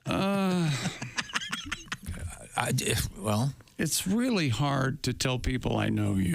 You know that? If you believe in surveys, look at the last election, okay? How'd they do with that one? Did you not hear my survey about the most popular Super Bowl foods? Being baked potatoes, yes. Survey says baked potatoes. BS. That one is hard to argue. Thank you. There is the average male member has not increased 25% in size. Number one dessert. In 30 years. That's peanut what they're butter saying. blossoms. Well, we wouldn't know because we've all had our penises for over 30 years. That's right. Yeah. That's true. So you get a new guy. We'll have to compare yours You're to... on the wrong side of the curve. That would explain why I had to have the reduction last week. Yes. I didn't realize that's what it was. Really large. I don't know what to do with something. Too much. Okay. It's a fire hydrant. I have a question, and I'm not kidding. Am I nuts? Real quick, if they say you're going to have this electrical device implanted in your male member, No, it's just going to happen. It's going to be tiny robots. Yeah. No. How do you charge it? USB-C. You got to have that little tiny one. Yeah. So I assume it would be the C. I mean, seriously, how would there be a plug? Or would you just have to go lie down on top of some charging block? You want to get... Sorry, can't leave for the movie yet. I'm charging my penis. Well, yeah, you don't have to plug anything in But you don't have anymore. to charge it, honey. Remember before the movie, they say, please turn off your phones and your penises so as not to disturb them. You don't plug anything in anymore. Put your penis on airplane mode. You just lay it down to charge it. You don't plug it in. I plug mine in. I don't have one of those. Well, you're stupid. I am real dumb. We all lay it down now, Josh. You lay it down? Oh, I lay it down. You don't plug it in? No. Mine sits up like that little holder thing. Mine sits up. Don't worry, It's the Josh. same I plug thing. too. So. Yeah, man. I got this for Christmas from some stupid woman, and yeah, that is dumb. I just leaned mine up against it. Who gave you that? I don't know. Why do you have that many Sharpies? Well, I tell you what. Why do you have so many Sharpies? You know what you can plug in? Those Raycon earbuds to charge your Raycon earbuds. That's the best way to do it, ladies and gentlemen. Tell me more about the Raycon earbuds, Chick, while we have a limited amount of time right now. Oh, hey, Raycon, everybody is all in on 25, right? We can't wait to see what's going to happen. Okay. Raycon's everyday earbuds are the perfect gym buddy, coworker, phone call companion. You just want to check out and enjoy your music. That's Raycon. Premium audio that goes where you go. And Raycon's latest, a 32-hour battery life, multi-point connectivity that lets you pair with 2 devices at once. And the earbuds also come with active noise cancellation. That's often difficult to find at an accessible price point. Not with Raycon. They start at just half the price of other premium audio brands. And Raycon's has unbelievable new colors like blush violet, royal blue, forest green, and they're getting into collectible limited time colors like rose gold. Go to buyraycon.com/Tom today to get 15% off site-wide. That's right, 15% off everything on Raycon's website. Just go to buyraycon.com/Tom. That's buyraycon.com/Tom. Thank you very much, Chick. I'm looking, by the way, at this article about the so-called penis of the future. I'm not exactly sure what's going on, but I think this one actually looks like it's got a cup holder. This is they are. You can put your Stanley right next to your standing Hampton, I guess. Coming up, what do we have, Christy Lee? Coming up, we have young adults, and are they having more or less sex?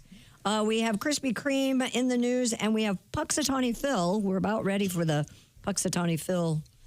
Groundhog Day. Yeah. It's coming up. We are in the O'Reilly Auto Parts Studios, and this is the Bob and Tom Show.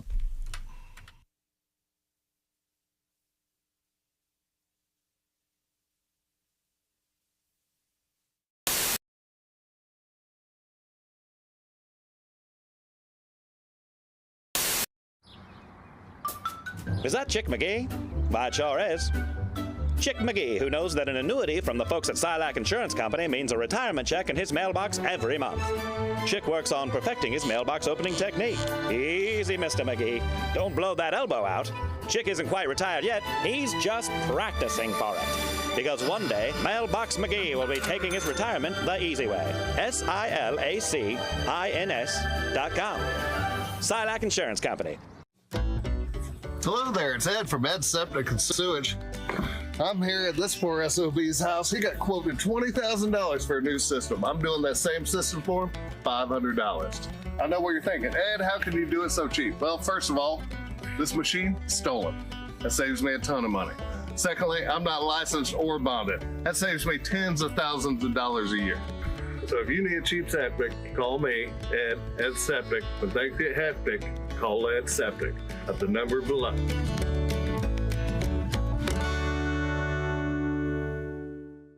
From Ed Septic.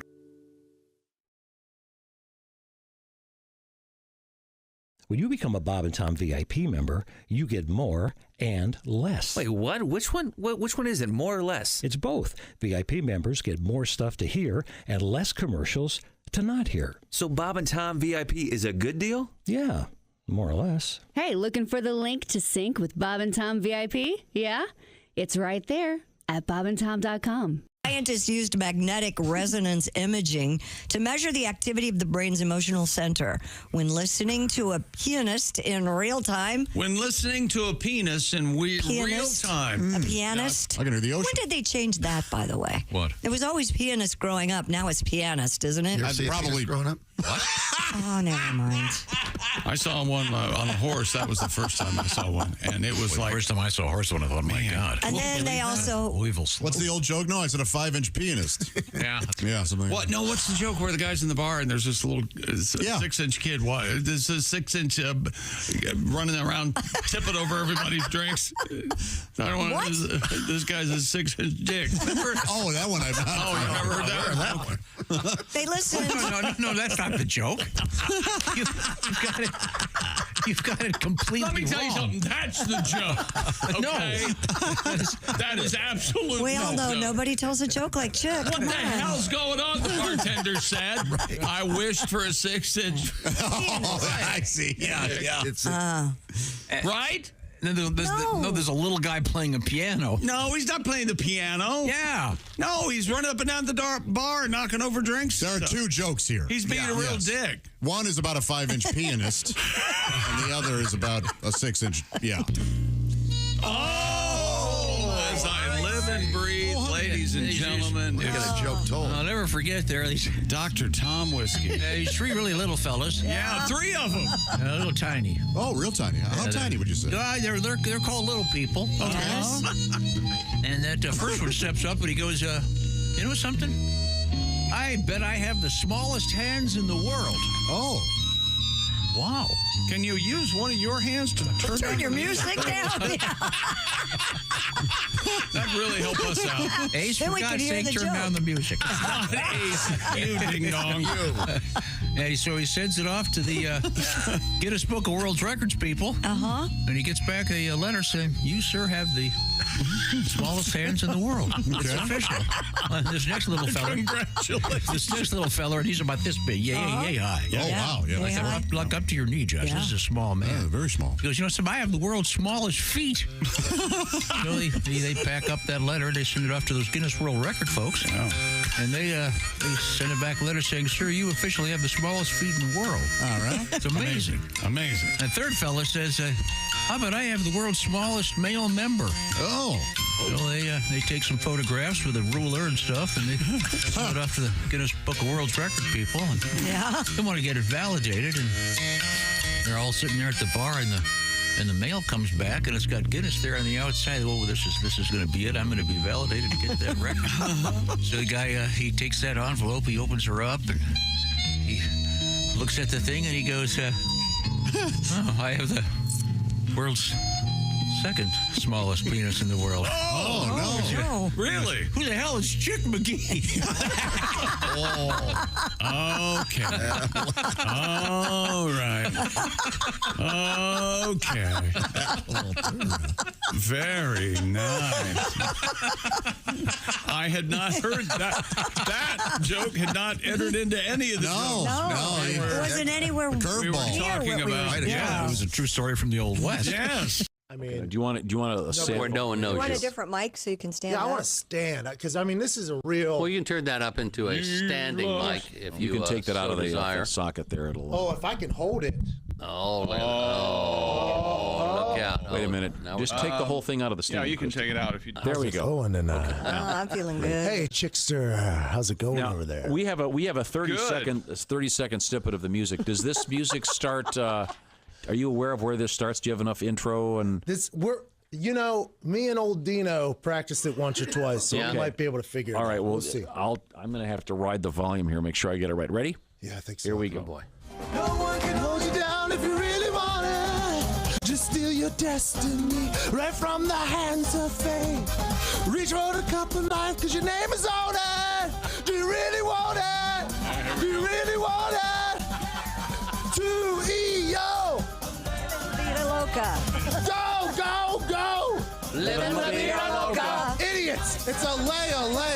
Oh, it sounds just like Living La Vida Loca. It sounds just like living La Vida Loca. Perhaps our arguments with Ricky Martin, not even with you. I think maybe. Okay. I've never been more disappointed. So what are we're supposed to go? Ole.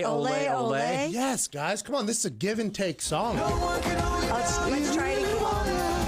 Just steal your destiny right from the hands of fate. Reach for the cup of life because your name is on it. Do you really want it? Do you really want it? Ole. 2-E-O. English on the way to Noblesville. Hey, welcome back to the Bob and Tom Show. We are on one today. Yeah, we are. Pat Godwin, Christy Lee, Josh Arnold, Ace Cosby, The Vagina Truck. I'm Chick McGee. Baked potatoes. Here's Tom. Pat, please. Sir. Man, oh man. I had too many baked potatoes. What we're talking about is that Chick found some dumb survey that claims that the #1 food served at Super Bowl parties is baked potatoes. You And guys just, who are we to doubt it? They did their research. No, it's completely wrong. Absolutely. Not even in Idaho do you go and maybe some potato skins at best. I can see that. That this survey is telling us baked potatoes in 5 different states more popular than potato chips at the Super Bowl. Here's all the favorite foods. I didn't give you all of them. Oh boy. Buffalo chicken dip. Yes. Baked potatoes, fried green tomatoes. No. It's hard to believe any of these are number one. Something called funeral potatoes. Oh, that's your those are classic good. cheesy potato Cheesy, casserole. like hash Wait a minute. browns and Why are cheesy they called potato. funeral? Somebody always brings them to a wake. A pick-in. A pitch in, and then you pick your nose, and they call them. You mean scallop potatoes? Funeral potatoes, and sometimes they're diced potatoes. Why would you call them that? Because everybody takes We them. don't. I call them. Hey, I got a new cereal. We call it Corpse Krispies. I think it's a Southern thing. No, it's terrible to name it like that. Well, what state is that, chick? Funeral potatoes is. Now, give me a minute. I'll have to look. I love them. What state is it? Can't find it. Well, what else have we missed? Go ahead. Funeral potatoes, poke bowls, deviled eggs. Poke bowl, by the way. Poke bowls, Sonoran hot dogs. That's Sonora. I don't know what a Eat your hot dog, right? That sounds like a minor league baseball team. Garlic knots, sopapillas, baked ziti. No. Nefla soup. What? Knoepphla. What state claims that? That is Latvia. Is that? yeah. What the hell is? Never heard of it. North Dakota.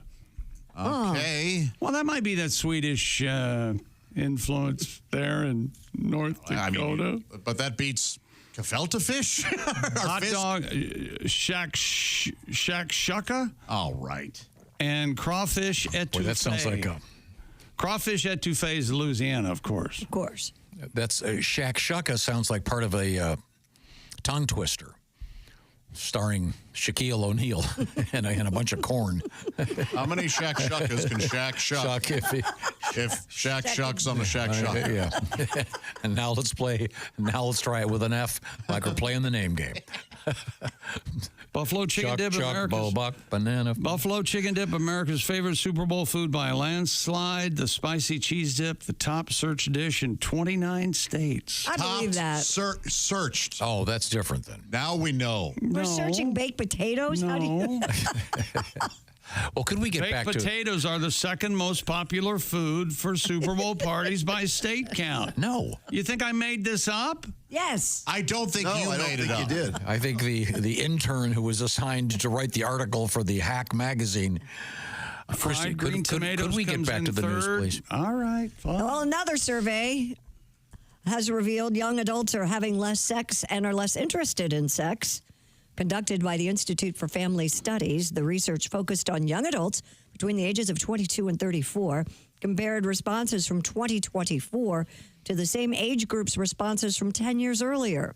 It found virginity among men rose from 4% to 10%. For women, virginity rose from 5% to 7%. Sexiness. That's what it is. That what it is? Yeah. What is this? Sexlessness. Sorry. No sex. Having no sex. Among men rose from 10% to approximately 25%, while sexlessness in women rose from 8% to nearly 15%. So, in other words, 10 years ago, the same age group Right.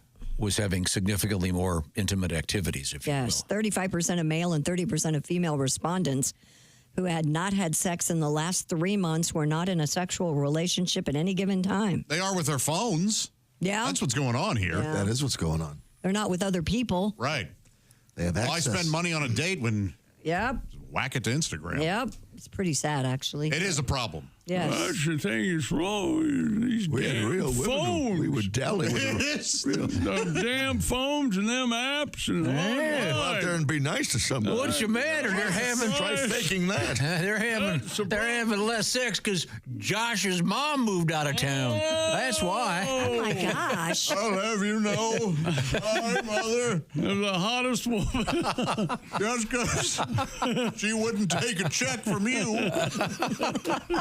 We've been over this. I honestly think you've nailed it. Of Oh, that's what it is. I mean, It's a problem. I'm not sure it's just contemporary mores, if you No, will. I think it's it's not. the preponderance. Access. It's Yeah. really sad.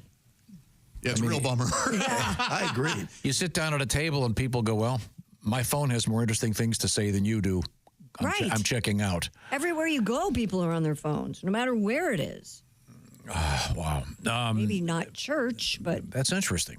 I have seen people on their phones. I'll bet they are in church. Yeah. I haven't been in 40 years. I But try to give them a fair amount of grace. They're checking in with somebody who's sick or something. Wait a minute. Have you ever been to church? It's so boring.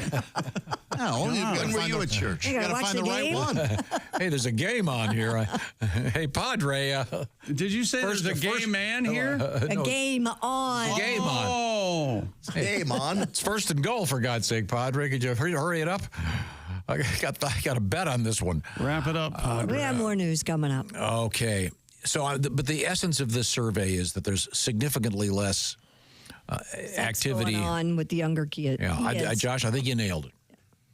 And the problem is these kids aren't nailing anything. No. I guess STD numbers are probably down, huh? Well, they want to have relationships. It's just hard to. I don't think that's not necessarily. You're right, but some studies are showing they're not interested in having relationships or getting married and having kids and stuff. Yeah. We're seeing the damage that we've done. Oh, I know. I hear about it all the time. Thanks. I would love to have a kid tell me, Mom. You ruined. I don't know why I would have a kid tell me, Mom. Yeah, well, you might want to bring that up to your therapist. I have to text my therapist now.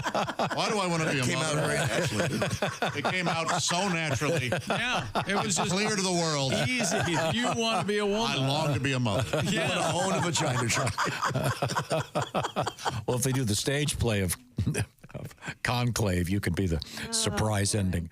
Look what I got. Remind me. Later on, I'll tell you in private. Tom reviewed Conclave just for me. Oh, and did he? It's really something.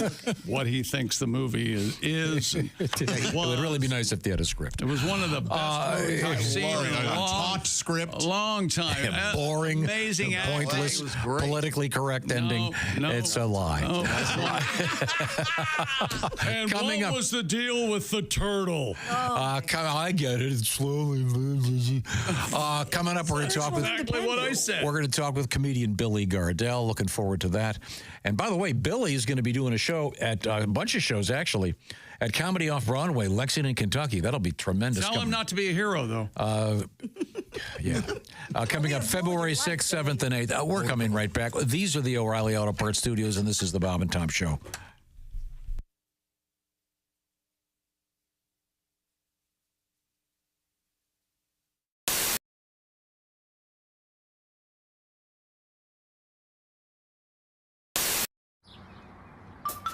Is that Chick McGee? Why, it sure is. Chick McGee, who knows that an annuity from the folks at Silac Insurance Company means a retirement check in his mailbox every month. Chick works on perfecting his mailbox opening technique. Easy, Mr. McGee. Don't blow that elbow out. Chick isn't quite retired yet. He's just practicing for it. Because one day, Mailbox McGee will be taking his retirement the easy way. SILACINS.com. Silac Insurance Company. Today we're going to do a cover, the only cover that we do. Yeah. Oh, good. The entire program, but we'd like to play something for you dedicated to something that's been in the news this past week. All right. Look forward to it. I think everybody's been surprised about it, and this is a song that explains how I feel about it. Okay. They're both ashamed of what they did. At least that's what the paper said. They walk all day because they're always on the prowl. Tiger and horse, tiger and horse. His wife called him doing them horse. They're both pros at what they do, and both require special shoes of each of their heads going down in the caddy. Tiger and horse, tiger and horse. His wife called him doing them horse. Neither of them's made a peep, and fire hydrants don't come cheap. Be careful when you're out there chasing tail.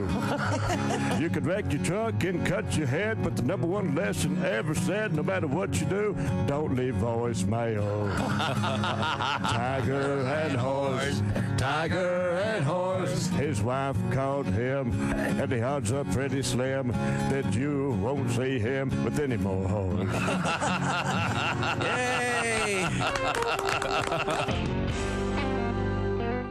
I had. Ace had nothing to do with this. No, but Ace and I did play donkey softball. I don't care about that. There was a donkey in this building that you and I were leading was that around. I can never remember. Mammoth Jack? A Mammoth Jack. Now, was that considered to be a donkey or a mule? That's a donkey, right? I don't know what the difference is. Don't you get a horse and a mule to make it? Wait a minute. What is it? Horse and a donkey make a mule? Something like that? I don't know. All I know is it's like algebra. I forget how it works. His hangdown was unbelievable. No, Pat, you could almost hear the mechanization start when he had to urinate. A semi-famous woman who actually worked here had this gigantic animal rack, and it was the size. It was this bigger than a horse. Yeah, it was huge. And we thought it'd be funny to bring it in the building. And what happened? And but we were concerned that it would defecate somewhere in the building, but we brought it in. We took it all around. We had fun with it. Had picture behind the general manager's desk. Oh, we thought it was so funny. And then we were having a great time. We were on the air. We were on the air, and then Chick and I took it outside. Yeah, and then what happened? It knew. Somehow it knew to go ahead and pee. Urinated, and it was like a fire hose. Yeah, we never even thought of that. If that had happened in the building, they would have had to replace all the carpeting and half the furniture. What was its name? Jack. Oh, Jack. That's sweet. No, I don't remember. I'll have to dig it up. But we have pictures. Find out. Turtis. Hey, Turtis. There he is. There's Tom. Look at him. Yeah, there's Tom. That's the general manager's desk. Huge.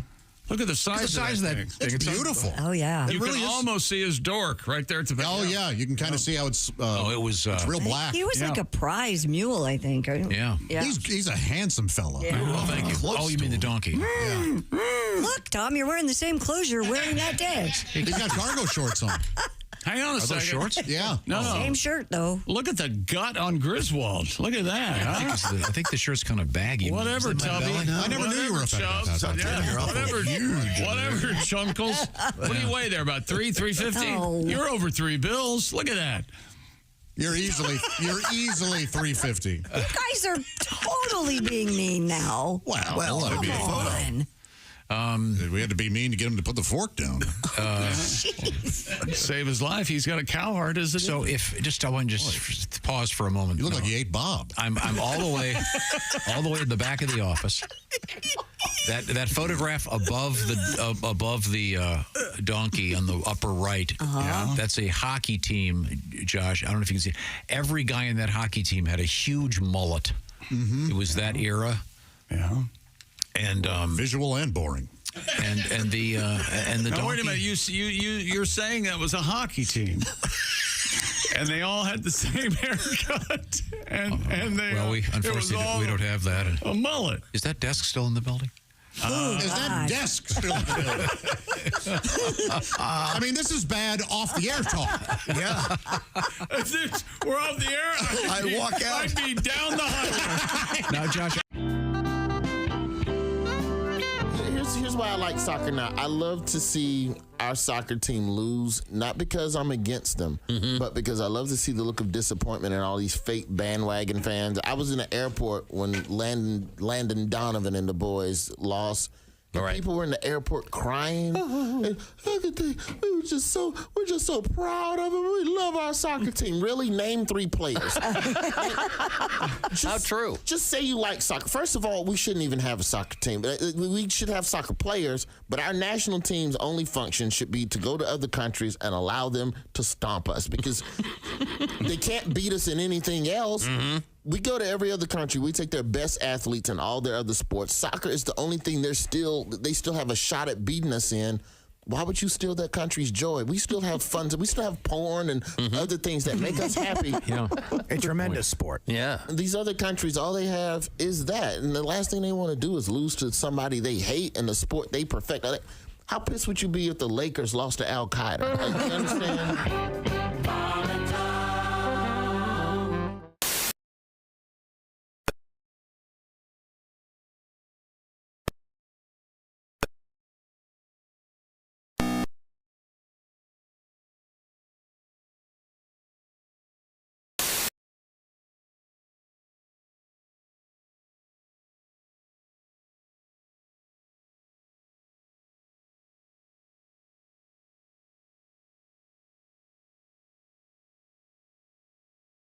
Joel tickets.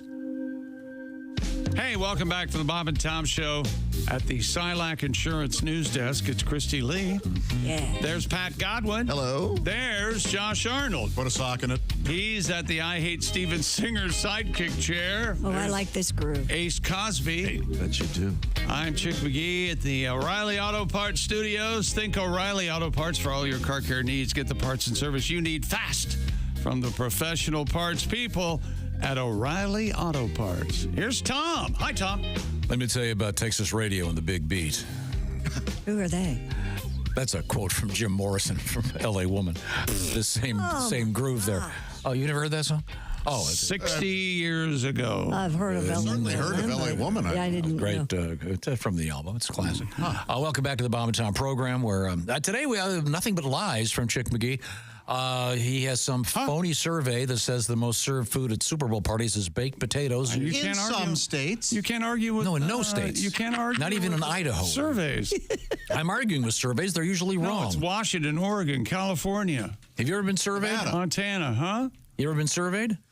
Sure. Every day we get those emails. You go to your doctor, you get surveyed. It's all over the place. I participated in this survey. You would be the worst person to survey. You do nothing but lie. You check whatever box made it end quicker. Am I right? Yes. Okay, That's absolutely true, yeah. Yeah, the survey thing is getting out of hand. Well, then we won't talk about that. How about this? A woman in Alabama gave birth outside a Krispy Kreme donut shop during last week's historic snowstorm. Well, I think everything's outside a Krispy Kreme shop. Oh, never mind. According to AL.com, Shania Bennett. I'm Al. Began experiencing contractions at her home in Dothan. So she decided to go to the donut shop. During the second day of the storm. That's how you get that baby out of there. Have a cream-filled donut.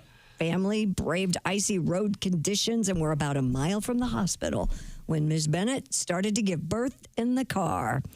Her partner, Kean Mitchell, pulled over into Krispy Kreme's parking lot, and moments later, Dallas Bennett was born. Mr. Mitchell said paramedics arrived within minutes to take Ms. Bennett and their newborn son to the hospital. The general manager of the Krispy Kreme location has since gifted the couple of year-free donuts. 1 dozen donuts. And they've also offered to host Dallas's first birthday party. Well, how nice. Yeah. That's nice. The kid came out glazed, I'm guessing. They're probably used to handling slippery afterbirth. Glazed donut face. You ever had the glazed donut face? Are they naming the kid? They didn't name the kid after one of the donuts? No, they named him Dallas. What do you mean, like Bismarck or Long John? Roller. They don't have Long Johns at Krispy Kreme. Isn't that a shame? They don't? No. I have never Bear been claws, in they a got bear Christmas. I've never been in a Krispy Well, they're Kreme. delicious. I thought they just had glazed donuts, just the regular. Oh, my gosh. What? They've got variety. Quite a Really? variety. Oh, yeah. Yeah. Iced chocolate, cream-filled, fluff. They're my favorite donuts. Custard-filled? Yeah, they're the best. Custard-filled are the worst. What's that guy? That guy Jelly Roll was born on a Krispy Kreme. Was he? That singer. That's silly. He was born in prison. We all know. Oh, boy. I've seen the Hey, tattoo. PETA is taking issue with Pennsylvania's famed Groundhog Day tradition. They're taking a shoe? Huh? All right. She said they're taking a issue. Oh, issue. Oh, I'm sorry. And is offering an alternative to using the live groundhog known as Punxsutawney Phil.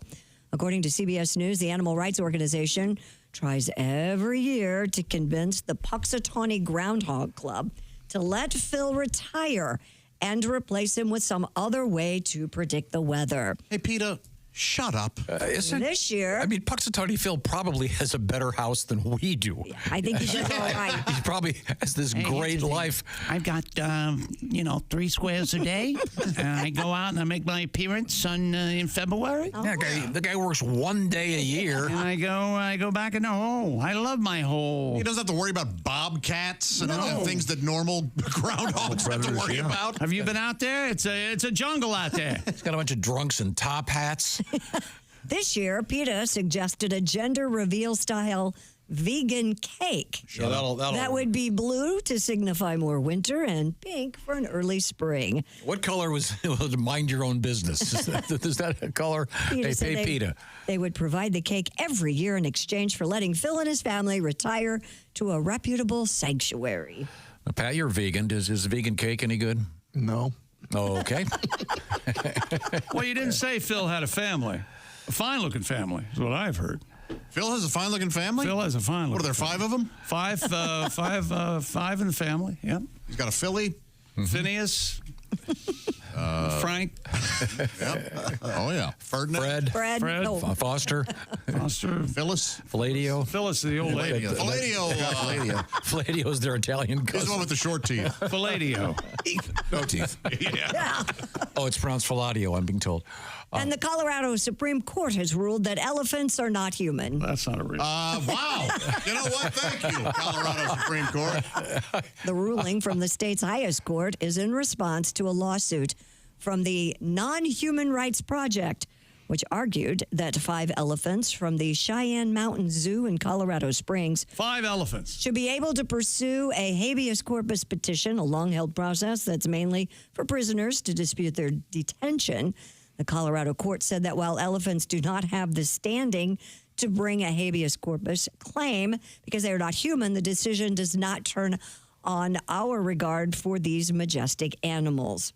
Yeah, of course. You can respect elephants and admit they're not people. The Non-Human Rights Project said the latest ruling perpetuates a clear injustice and predicted future courts would reject the idea that only humans have a right to liberty. I'm surprised the elephants had enough money to hire an attorney. Yeah, right? Those attorneys don't work for peanuts. There they go. They sure don't. Had they worked for peanuts, they'd be sad. But evidently they needed money. The ruling in favor of the animals would have allowed lawyers to both Happy and the elephants at the Cheyenne Mountain Zoo to pursue a long-held legal process for prisoners to challenge their detention and possibly be sent to live in an elephant sanctuary instead. Have you seen these elephants in Colorado on a chairlift? It's scary. It's scary, especially when they cram 2 of them on a 6-seater. Boy, the elephants are ready to go, Josh. And now here's... Yeah, they've already packed their trunks. Okay. Ladies and gentlemen, give it up. A big round of applause for elitist comedian Tom Griswold. That's right. You ever see these elephants on a chairlift? I'll tell you what. Oh, God. I would have loved to have been in the court when the lawyer goes, for my next witness, I'd like to call in Gray Ear, the elephant, and here comes the elephant comes in, and the judge has to say, I'll allow it, counselor, but you better be going somewhere. You better be going. All right, who is the elephant in the room? Oh, it's Jumbo. Okay, very good. We're ready to go. We have a special guest. Ironically, it was a kangaroo court. Right now, I want to tell you about Valentine's Day. It's just around the corner. Yep. And I don't know how many times I have to say this. The easiest thing to do here. I mean, you're going to be at the last minute going, uh-oh. I should have gone to IHateStevenSinger.com. I could have gotten this covered.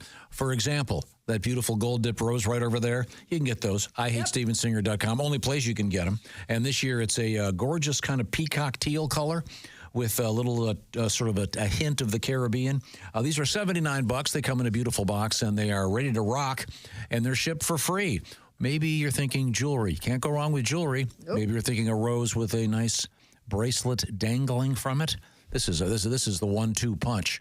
That's right. I'm telling you, this is the way to go. IHateStevenSinger.com. The bracelet. Do you have yours on today, Christine? I do not because I have to work out today. Okay. It's the At Last bracelet. That's another classic. Of course, all Steven Singer's diamonds, et cetera, have that full lifetime guarantee. Earrings, you got them last year. You want to upgrade? Easily done. And these are all, of course, earthborn real diamonds from Steven Singer. Check out the catalog online by going to IHateStevenSinger.com, and they'll get those orders out. If it comes in today before 2 o'clock Eastern Time, it's out the door. Once again, free shipping. Don't be an idiot. Don't wait till the last minute. You can get this done. I'm tired of getting a letter. I wanted to get to my wife, and then I'm sleeping in the doghouse. Well, that's because you're a moron. Be smart.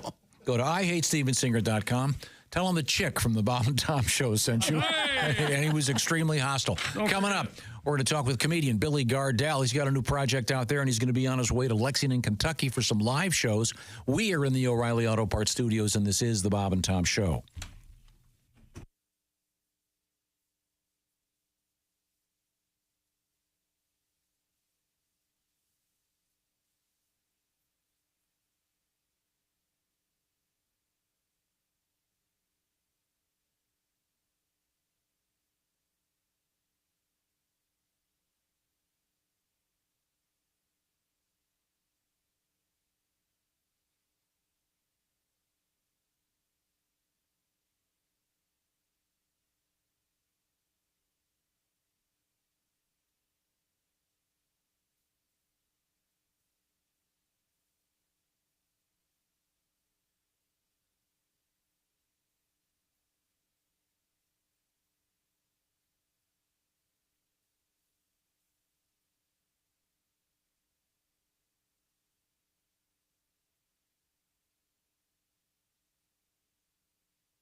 Nate's pool and spa time is 9:18. Q95, it's the Bob and Tom Show. There's Christy Lee. Hey, our weather forecast calling for a lot of sunshine the next few days. High both today and tomorrow, 45 degrees. Overnight down to 32 under starry skies. Our current temperature with sunshine, 34. Thank you very much. Let's see. We are in the first hour of that 9 to 5 thing. The operative word is grand. Log on to Q95.com for your shot at some serious cash. We will do that 9 to 5 today. And so pay close attention. Grand, once again, the operative word.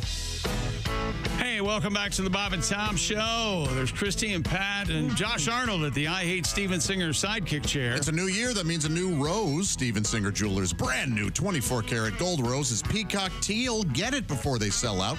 Exclusively at IHateStevenSinger.com. There's Ace Cosby. I'm Chick. And hello, Tom. Hey, hi, Chick. I think we're going to get hooked up with a friend of the show. There he is. Look at that handsome guy.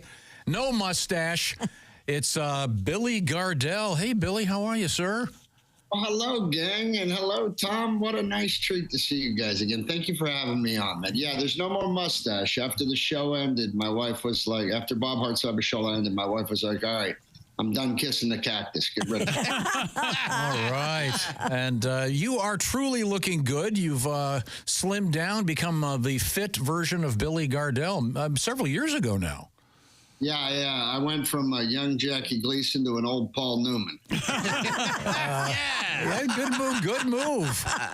And by the way, Billy is going to be doing some live stand-up. This is pretty exciting. If I've got this right, Thursday, Friday, Saturday, February 6, 7, 8 at Comedy Off-Broadway, Lexington, Kentucky. Am I correct, sir? Yes, sir. I took about 3 years off, and I thought, all right, I'm done. I'm just done. And, man, I don't know what it is. It haunts you. It comes up and bites you on the back of the neck. And I was like, I started fiddling around with open mic nights out here. And I was like, you know what? I'm going to go see if there's another hour in there. You know, so I don't know. I'm really enjoying being on stage again. It's kind of like starting a band over. And in the words of our old friend Tim Wilson, you know, you don't do this because you have to. You do it because you can't not. That is very good. And you started a long time ago. We were talking with off the air with Pat Godwin here, and hey, Pat. Pat was talking about some of the lesser gigs. Yeah, we did a gig in Atlanta. He was the week before me, where it was just an all nude place. They were trying to have comedy and dancing. That was the roughest week of my life. You and I both, Pat. And that was called, I believe that was called Palomino. Oh, Palomino, right. My genius manager decided that it'd be a good idea to say yes to 3 shows. Because back then, he would have put me in front of a cannon or in a piranha tank. There was a commission involved. Just hear me out. Yeah, have you ever been shot out of a room? What are you talking? So I remember that gig, though. Boy, was that brutal. They'd start heckling you before on your way to the stage, and I was real heavy back then. So they're like, "Show us your breasts." We're speaking with comedian and actor Billy Gardell. Billy, I do not watch a lot of television, but I would tell you that I have seen every episode of Mike and Molly. Literally. No, I'm not kidding. But it's for an odd reason. You have always been so supportive of that show. Thank you so much. But I watched it for an odd reason. It used to air at 3 in the morning where I live, and I would be getting dressed and going into work, and I've seen every episode. I love that show. And recently, a couple weeks ago, I stumbled on some channel that was showing it all day. So that killed my day. I'm sorry you had to hear me at 3 a.m., number one. Number two, that show really, looking back now, I think we created a classic. That's a classic. And that cast was unbelievable. And it was it was one of those things that all the right things happened at the right moment. We got a beautiful cast, had Chuck Lorre, had Jim Burrows directing it, and Warner Brothers and CBS. That was back on Earth One when we all watched TV instead of watching the internet. It was what an incredible experience. I look back on that now with such warm memories. I mean, I'm very proud of that show. And how about that thing? I mean, we were canceled in 2016, and it's the little engine that could, man. It's still rolling. Wow. Did you have to go through a lot to audition for that show? When I auditioned for Mike and Molly, I was actually headed back to Pittsburgh because I hadn't booked anything in a couple of years. And it was getting really rough out here. And I'm a big fan of morning radio, and I was actually going to go take a gig with my buddy back in Pittsburgh on WDVE and just settle with my family because I had a new baby at the time. And, I was like, how am I going to do this? So I told him I was going to ride out one more pilot season. And pilot season used to be that 3-month window where there'd be 10 new projects. You'd try to get on one of them and hope that it went. And I said, I'm going to ride out one more pilot season. And I think I got 3 auditions in 3 months. And Mike and Molly was the last audition. So it was literally a Hail Mary into the end zone. Wow. Did they say something at the first time you read the stuff, or were they very quiet and thanks very much, we'll give you a call? Or did they go, hey, you're perfect for this? No, actually, I auditioned and the casting people sent my tape to Chuck Lorre and Warner Brothers, and they were like, yeah, we want to see him, bring him in for a network test. But I had in the works a little development deal with Nickelodeon for a project that I thought was terrible, but it was going to be enough money to get me back to Pittsburgh. So I was like, I don't think I'm going to go in on that because I got this other thing going. And so I said no. And I wish I had some cool Hollywood story. It was like, I made them wait. And I didn't want to lose what I had to get home because I needed at the time to make sure my family was okay and to repair my marriage. We were in a bad place back then. And so I was really struggling in so many different ways. And then Chuck called me himself and spoke with me for an hour. And he said, look, man, he goes, I think you're the guy for this. And he goes, I'm not going to leave you alone on this. I'm going to surround you with an incredible cast to help you take the water up the hill. And he goes, and I'm pretty good at this. And at the time, my wife and I have been married 25 years, and every marriage goes through a valley, and we were just in our valley at the time. And I was really terrified to take that, lose the Nickelodeon thing, and not be able to go back if I had to take care of my family because we would have been busted, man. And to my wife's credit, man, I just give her all the credit in the world, even though we weren't in a great space at the time, which we are now, by the way. But back then, she just said, look, you've been waiting for this phone call your whole life. I'm not going to be the one who gets in the way of that. So please take that phone call. And so I said, all right, man, I'm yours. And I told Chuck the situation, my entire situation. And he just couldn't have been more gracious. And he's like, look, he goes, you're the guy for this. He goes, just trust me. And boom. It took up. I was actually late to the audition when I came to read for him, which is hilarious. Very, very, very Gardell. I was running across town. I hit some traffic, and I was about 20 minutes late to audition in front of him because you audition at levels. You go to the casting director, then you go to the producers, then you go to the man. And when I got to that third one, I was 20 minutes late, and I'm sitting outside the office like, I just made myself late to the most powerful guy on TV. What am I going to say? So I walked in and I just rolled the dice and I go, Chuck, what I like to do in my process is I like to find the most powerful guy on TV. I like to make him wait 20, 25 minutes. He laughed, and then the audition went very well. Were you auditioning by yourself, or were the other cast members there? No, the first time I auditioned, they kind of do their weeding out process. And then when you get to where they're going to present you to the network, you have, there's usually 3. And it's you never know which of the 3 guys you are. You're either the guy that's supposed to look terrible to be the fall guy, or you're the guy that's supposed to do just good enough so that the guy they want gets the job. So you never really know who you were. But in that situation, I was lucky enough that Chuck had let me know, look, you're my guy. Wow. All right. We're speaking with comedian Billy Gardell. Once again, Billy's going to be going on the road doing some stand-up comedy Thursday, Friday, Saturday, February 6, 7, and 8 at Comedy Off Broadway in Lexington. A great room. Did you play that room back in the day? Certainly did, and it's one of the reasons I've been picking certain spots as I write this new hour and what's going on with me now. Like I said, I've been off stage for 3 years, and I've been out for about 8 months now. Got my swing back, and I had to get used to working in this body. I went from the guy that used to be, get out of the way, to, I'm sorry, did I bump you? And so this energy change took a minute to get, but I got my swing back. But I've been picking clubs that inspired me when I worked as a road comic early on. And, I'm from the original days where it was, kind of mom and pop individual organization. Like we went to a club, the club owner was there, and there was just a different feel to those clubs instead of the chain clubs, which I have nothing against, but I just came from a different place. And so I've been picking these clubs that inspired me on my way up. And Comedy Off Broadway was always one of those stops where you wanted that on your map. So it's kind of it's a re-inspiring thing. Yeah. Now, are there any sort of bits, if you will, or pieces of your old show that you bring back when you're up? Oh, yeah. I had to, because I'd been off for 3 years. So what I did was, where I'm at now is there's a new 15 up front and a new 15 at the end. I was lucky enough to find the closer first, which is always a good thing. And then I kind of reverse engineer. And I always look at my hour like a football game, like the first 15 minutes, second quarter, third quarter, fourth quarter. And now I know what I want to talk about. So now it's a matter of coloring in. So there's a new 15 up top. There's a new 15 in the back. And then the middle 30s, kind of some greatest hits stuff that I've tweaked as I replace stuff, take an old one out, put a new one in. Problem is I hate everything I write, so it takes me forever. But once I get there, pretty good. Now, you were, as you mentioned, a man of a certain size. Do you, if you're going back to some of the old stuff, do you have to say, hey, I used to be a big guy, or is any of that still in there? No, I never was I didn't really ever write my act about my weight, and I actually owe that to Tim Wilson.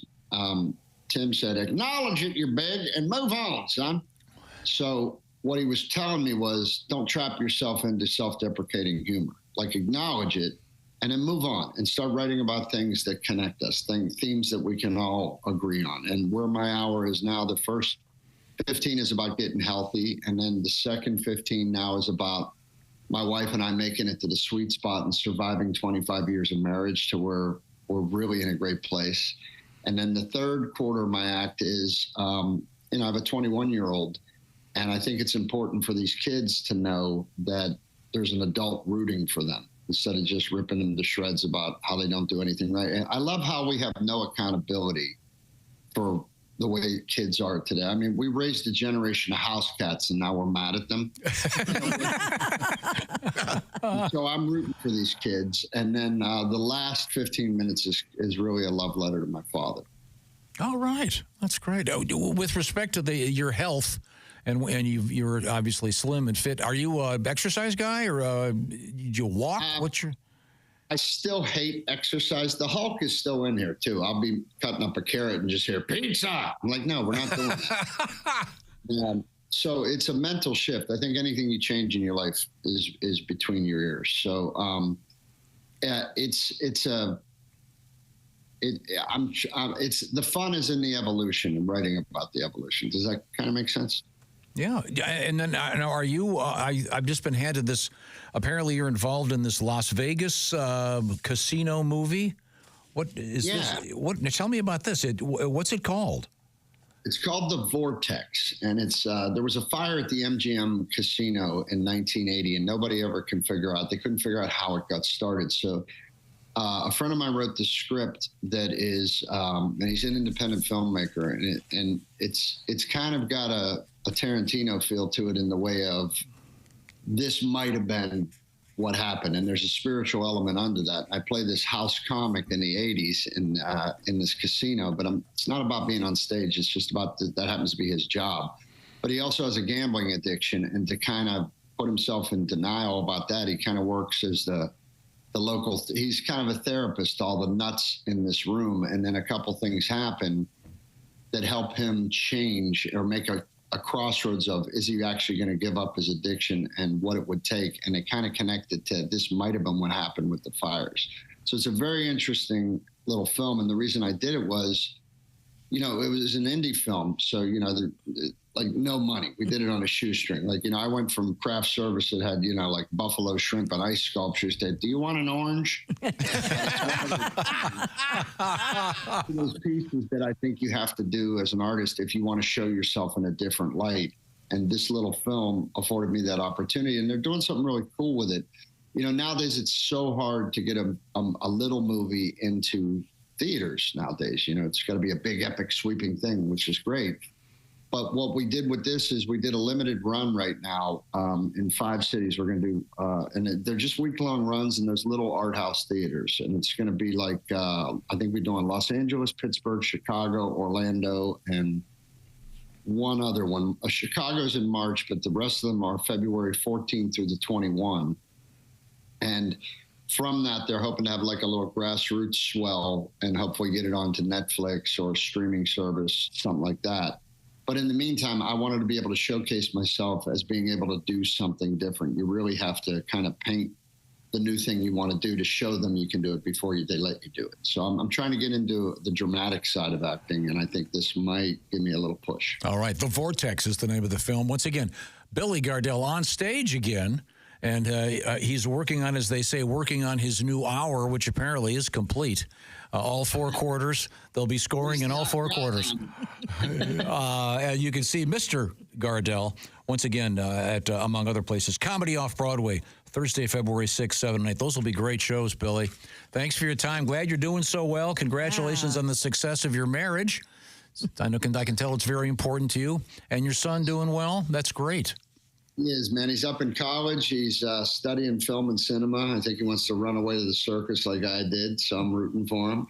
And, I appreciate you guys, man. All these years, you've always had me on. You've always been supportive, and I really, really appreciate it. Thank you. You're very welcome. We're all huge fans. Yeah. Yep. Even when you had the weird haircut. Many weird haircuts. Yeah. Hey, you got a ton of hair. What are you complaining about? Hey, thanks, Billy. It's a great pleasure to see you. Have a great day, you guys. Yes, sir. Thank you very much. Bye. So, morning radio's loss was network television's gain. Yeah. I never knew that story. That's really interesting. Now, a couple things. What have you got coming up? Wait a minute. I know what's coming up. What? It's unbelievable. I didn't realize what time it was. We've got this show flew by. We have all this other stuff we haven't even gotten to. I know. There's always tomorrow, my friend. It's all your fault. Okay. It's that vagina truck's fault. Tomorrow, I'll bite you tomorrow. Oh, no. Once again, the Bob and Tom Show sponsored by BetterHelp. January, it's almost over. We got through it, but maybe getting through the rest of the year could use a little tweaking. We all can. Kind of like Billy said, it's all between your ears. Getting yourself sorted out, it's not that difficult sometimes when you have help. That's what BetterHelp is all about. It's all about therapy and getting yourself into a better place. And BetterHelp is done online, which is the revolutionary part of this particular form of therapy. The way it works is you fill out a questionnaire online, and they have more than 30,000 credentialed therapists with a wide range of specialties, and you'll get hooked up with one that is probably in that sphere that you're looking at talking about. By the way, you can change therapists anytime. No additional fees are involved, and you can move forward. And the way it works is you go to betterhelp.com/BT show. BetterHelp.com/BT show. And the /BT show part, by the way, will knock 10% off your first month. The therapy itself is done online, which means you can do it like it's a Zoom call. You can do it like you're just on a telephone call. You can do it texting back and forth. It's up to you. It's about convenience and flexibility. See what I'm talking about? Visit BetterHelp. That's HELP. BetterHelp.com/BT show. And let's have a great 2025, everybody. Once again, the Bob and Tom Show, sponsored by BetterHelp. Coming up, we have Today in History. Thank you very much. These are the O'Reilly Auto Parts Studios, and this is the Bob and Tom Show.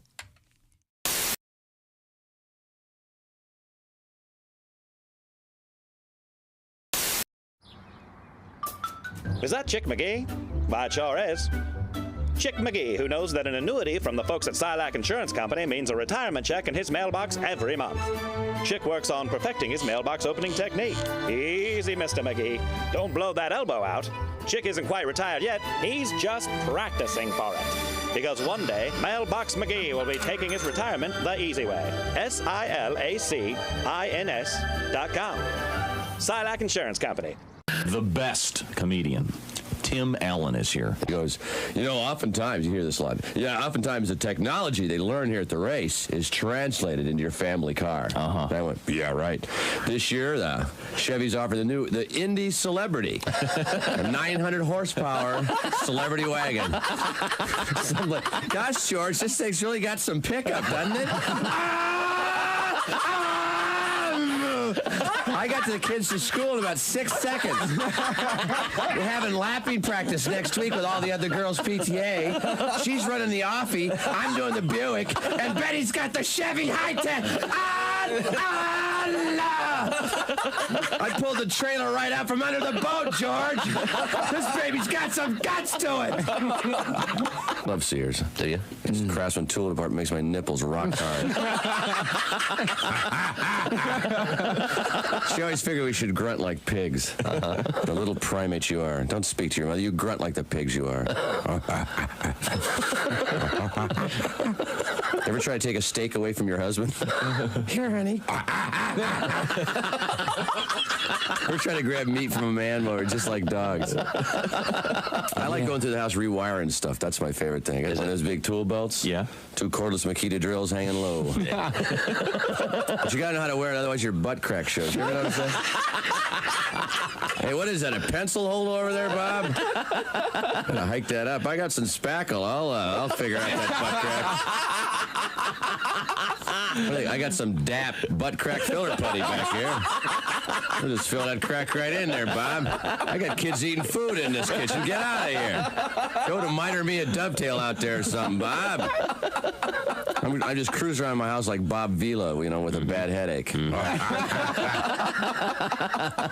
Just looking for stuff. I noticed Grandma's Easy Lift chair isn't moving quite as quick as I'd like it to. So I popped down the hardware store, pick up a compressor, some hose, some coax cable.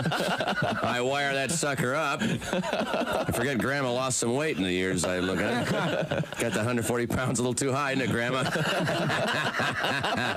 Shot that bitch halfway across the kitchen there. Doilies following her. Sorry, Grandma. I'll dial that baby down as soon as I rewire Grandpa's hearing aid. I got a preamp on that son of a bitch. Comedian Tim Allen. Oh, God. Now that's manly. Yeah. Presiding over a symbolic condom roast in his Catholic church's parking lot in Waterbury, Connecticut. Yes, I love those. The Reverend Joseph Looney protested. Mesquite condom roast. Very tasty. I'd like that blackened, please. It makes it look bigger. And they look so good at a shish kebab, too. A little pepper, a little bell pepper, condom, tomato. What's the name of this reverend? Oh, Reverend Joseph Looney. I'm not kidding. Unbelievable. I'm Casey Kasem, and here's American Top 40. Is it just my imagination, or is my head just a bit too big for my body? And here's my wife, Karima Kasem. Show him the Top 40s, honey. When you become the Bob and Tom VIP member, you get more and less. Wait, which one is it? More or less? It's both. VIP members get more stuff to hear and less commercials to not hear. So, for clarity's sake, Bob and Tom VIP is a good deal. Yeah! More or less. Get it? More or less. Woo! Party! Oh, okay, let's settle down. Because now, here's where I tell you how to become a Bob and Tom VIP. First, click on the link at bobandtom.com. Then, you'll figure it out. Now, Donnie, I know that you're wearing a Christmassy kind of shirt, but this isn't a Christmas song next, is it? No, this ain't a Christmas tape. This and I want one of them camel toe shirts for Angel Skinners. Okay. Because it is a holidays. I'll be seeing her, not by choice, but I will be seeing her. Ain't seen her since her last intervention. I caught her cheating on me again. Oh, no. The first time, it's because, this time of year everybody does little sweet whispers, and I was nibbling on her neck and noticed her earlobe smelled like her bare feet. Well, we never did missionary, so I bust her fair and square. But then 2 weeks ago, we get back together, and I thought it was going to be another chance. And I caught her. And this time I have hard evidence because I found tonsil stones. Really?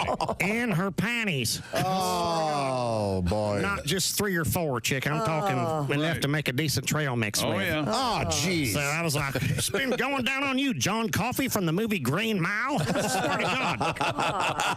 Remember when he had them pop rocks? Yes. Oh, yeah. Nice yeah. reference. I remember, Donnie.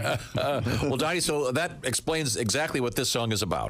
That's what this tape's about. The first time I met her, when the love was tender and purely platonic, from Donnie Baker and the Pork Pistols. Oh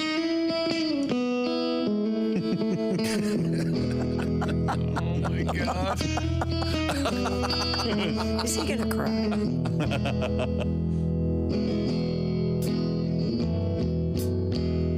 Well, they couldn't afford air conditioning.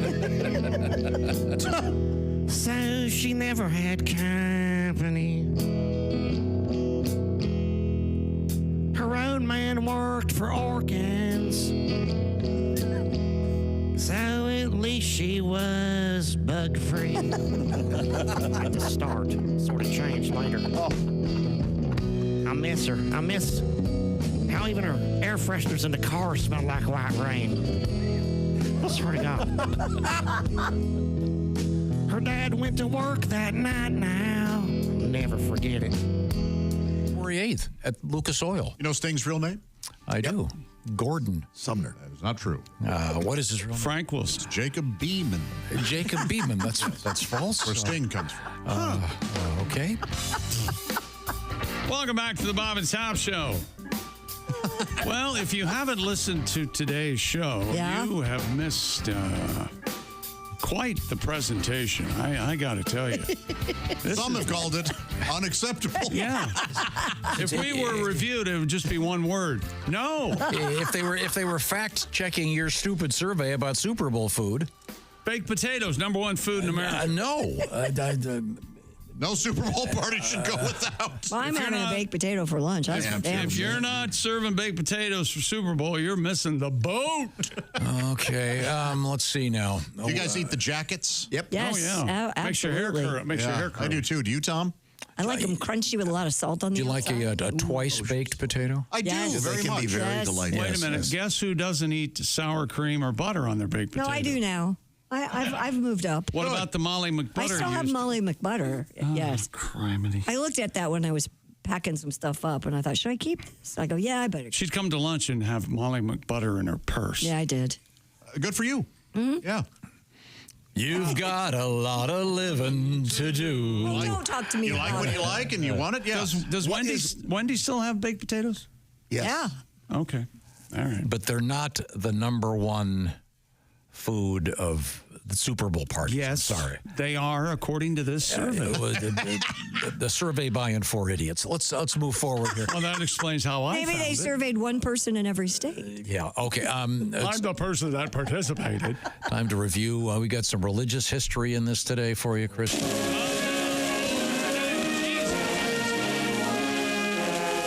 if we didn't have 8 different equalizers, whatever the hell. How does that work? That's what I'm wondering. Okay. Each person has their own volume control. It's madness in here. Okay, Christy, this one's for you. Yes, sir. St. Thomas Aquinas. Yes. Oh, yeah, he's a god of water. The god of the aquarium, of course. Close. Are you born in 1225? Nobody was born in 1220. That's not a real date. What about him? It was his birthday. Famous. Right. Italy? Wait a minute. January 28th, 1200 what? 25. 1225. So this is a big birthday. Yeah. So it's 700, no, math, yeah. 800 years old? I've been to his birthplace. That's too many candles. You've been to the for St. Thomas Aquinas? Yes, it's in Italy in the Tuscany region. Okay. Oh, really? Well, but you were there. Were you there worshiping, or were you there just boozing it up? I thought he was in. I thought he was born in Oregon. I raised a glass. Okay, how about this one? You raped a glass. Raised a glass. Born in 1912. Clean out your ears. Jackson Pollock Oh, yeah. He's Artist known for his famous drip technique. I thought it was called splatter painting. No, he's a slob. Just a splatter. messy. And just don't ride home with him, huh? No. Food's everywhere. Let's see. Now, we have the birth. Oh, this is interesting. Oh, this is interesting. Alan Alda, the great actor and guy from... Yeah, he's 89 today. It's my birthday. If you haven't seen Bill Hader do his Alan Alda impersonation, you have not lived. I haven't. I have need to watch it. It's amazing. 89. Yeah, 89 today. I heard that on the way in. That's something. He was at the Trump inauguration. Actually, I don't think he would agree with that. He was at the Teddy Roosevelt inauguration. Friend of the show, Mo Rocca. Happy birthday, born in 1969. The guy behind Mobituaries. I wish he'd get off his ass and make more episodes. That's my problem with Mo Rocca. Those are great. Less rock is what we're getting. Mo Rocca, Mo problems. Yeah, so very good. Elijah Wood, 1981. Good actor. Natalie Wood's last name means Mo. No related to Natalie Wood. In 1887, you were born. A snowstorm in Fort Keogh yielded the world's largest snowflake. What? Oh, shut up. In 1887. Yes, 15 inches wide, 8 inches thick. 8 inches thick. That isn't a snowflake. What? That's just a snow drift. What? And it was shaped like a snowflake. That's this must have been written by the guy that it does. How do they know surveys? that? Something went very wrong if that happened. 8 inches thick was a snowflake this thick and 15 inches wide. And where was this? In Fort Keogh. St. Thomas. This is one of my issues with climate change. If that's a measurement from 100 years, we shouldn't be comparing now to that nonsense that was happening. Well, people were much smaller then, too. Oh, that is true. They were all like 4'5". Yep. In 1887, work was started on the Eiffel Tower. They're not done. No, they haven't put the drywall up. They haven't.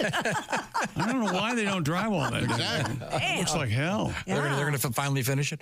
Okay. In 1956, everyone will get this wrong. I would never have gotten this. Elvis Presley appears on his first national television show. Steve Allen. Haywood something. Steve Allen. It was Hayseeds and the Haywoods. Dixies and the Haywoods. Steve Allen. The Dorsey Brothers stage show. The Dorsey Brothers stage show. Never was heard. on the Dumont Network. Watching the Dumont Network. Dumont. And in 1959, you'll like this one. Do more with Dumont. One of your favorites, Vince Lombardi, hired as the coach for the Green Bay Packers. Oh, yeah. Overrated. 59.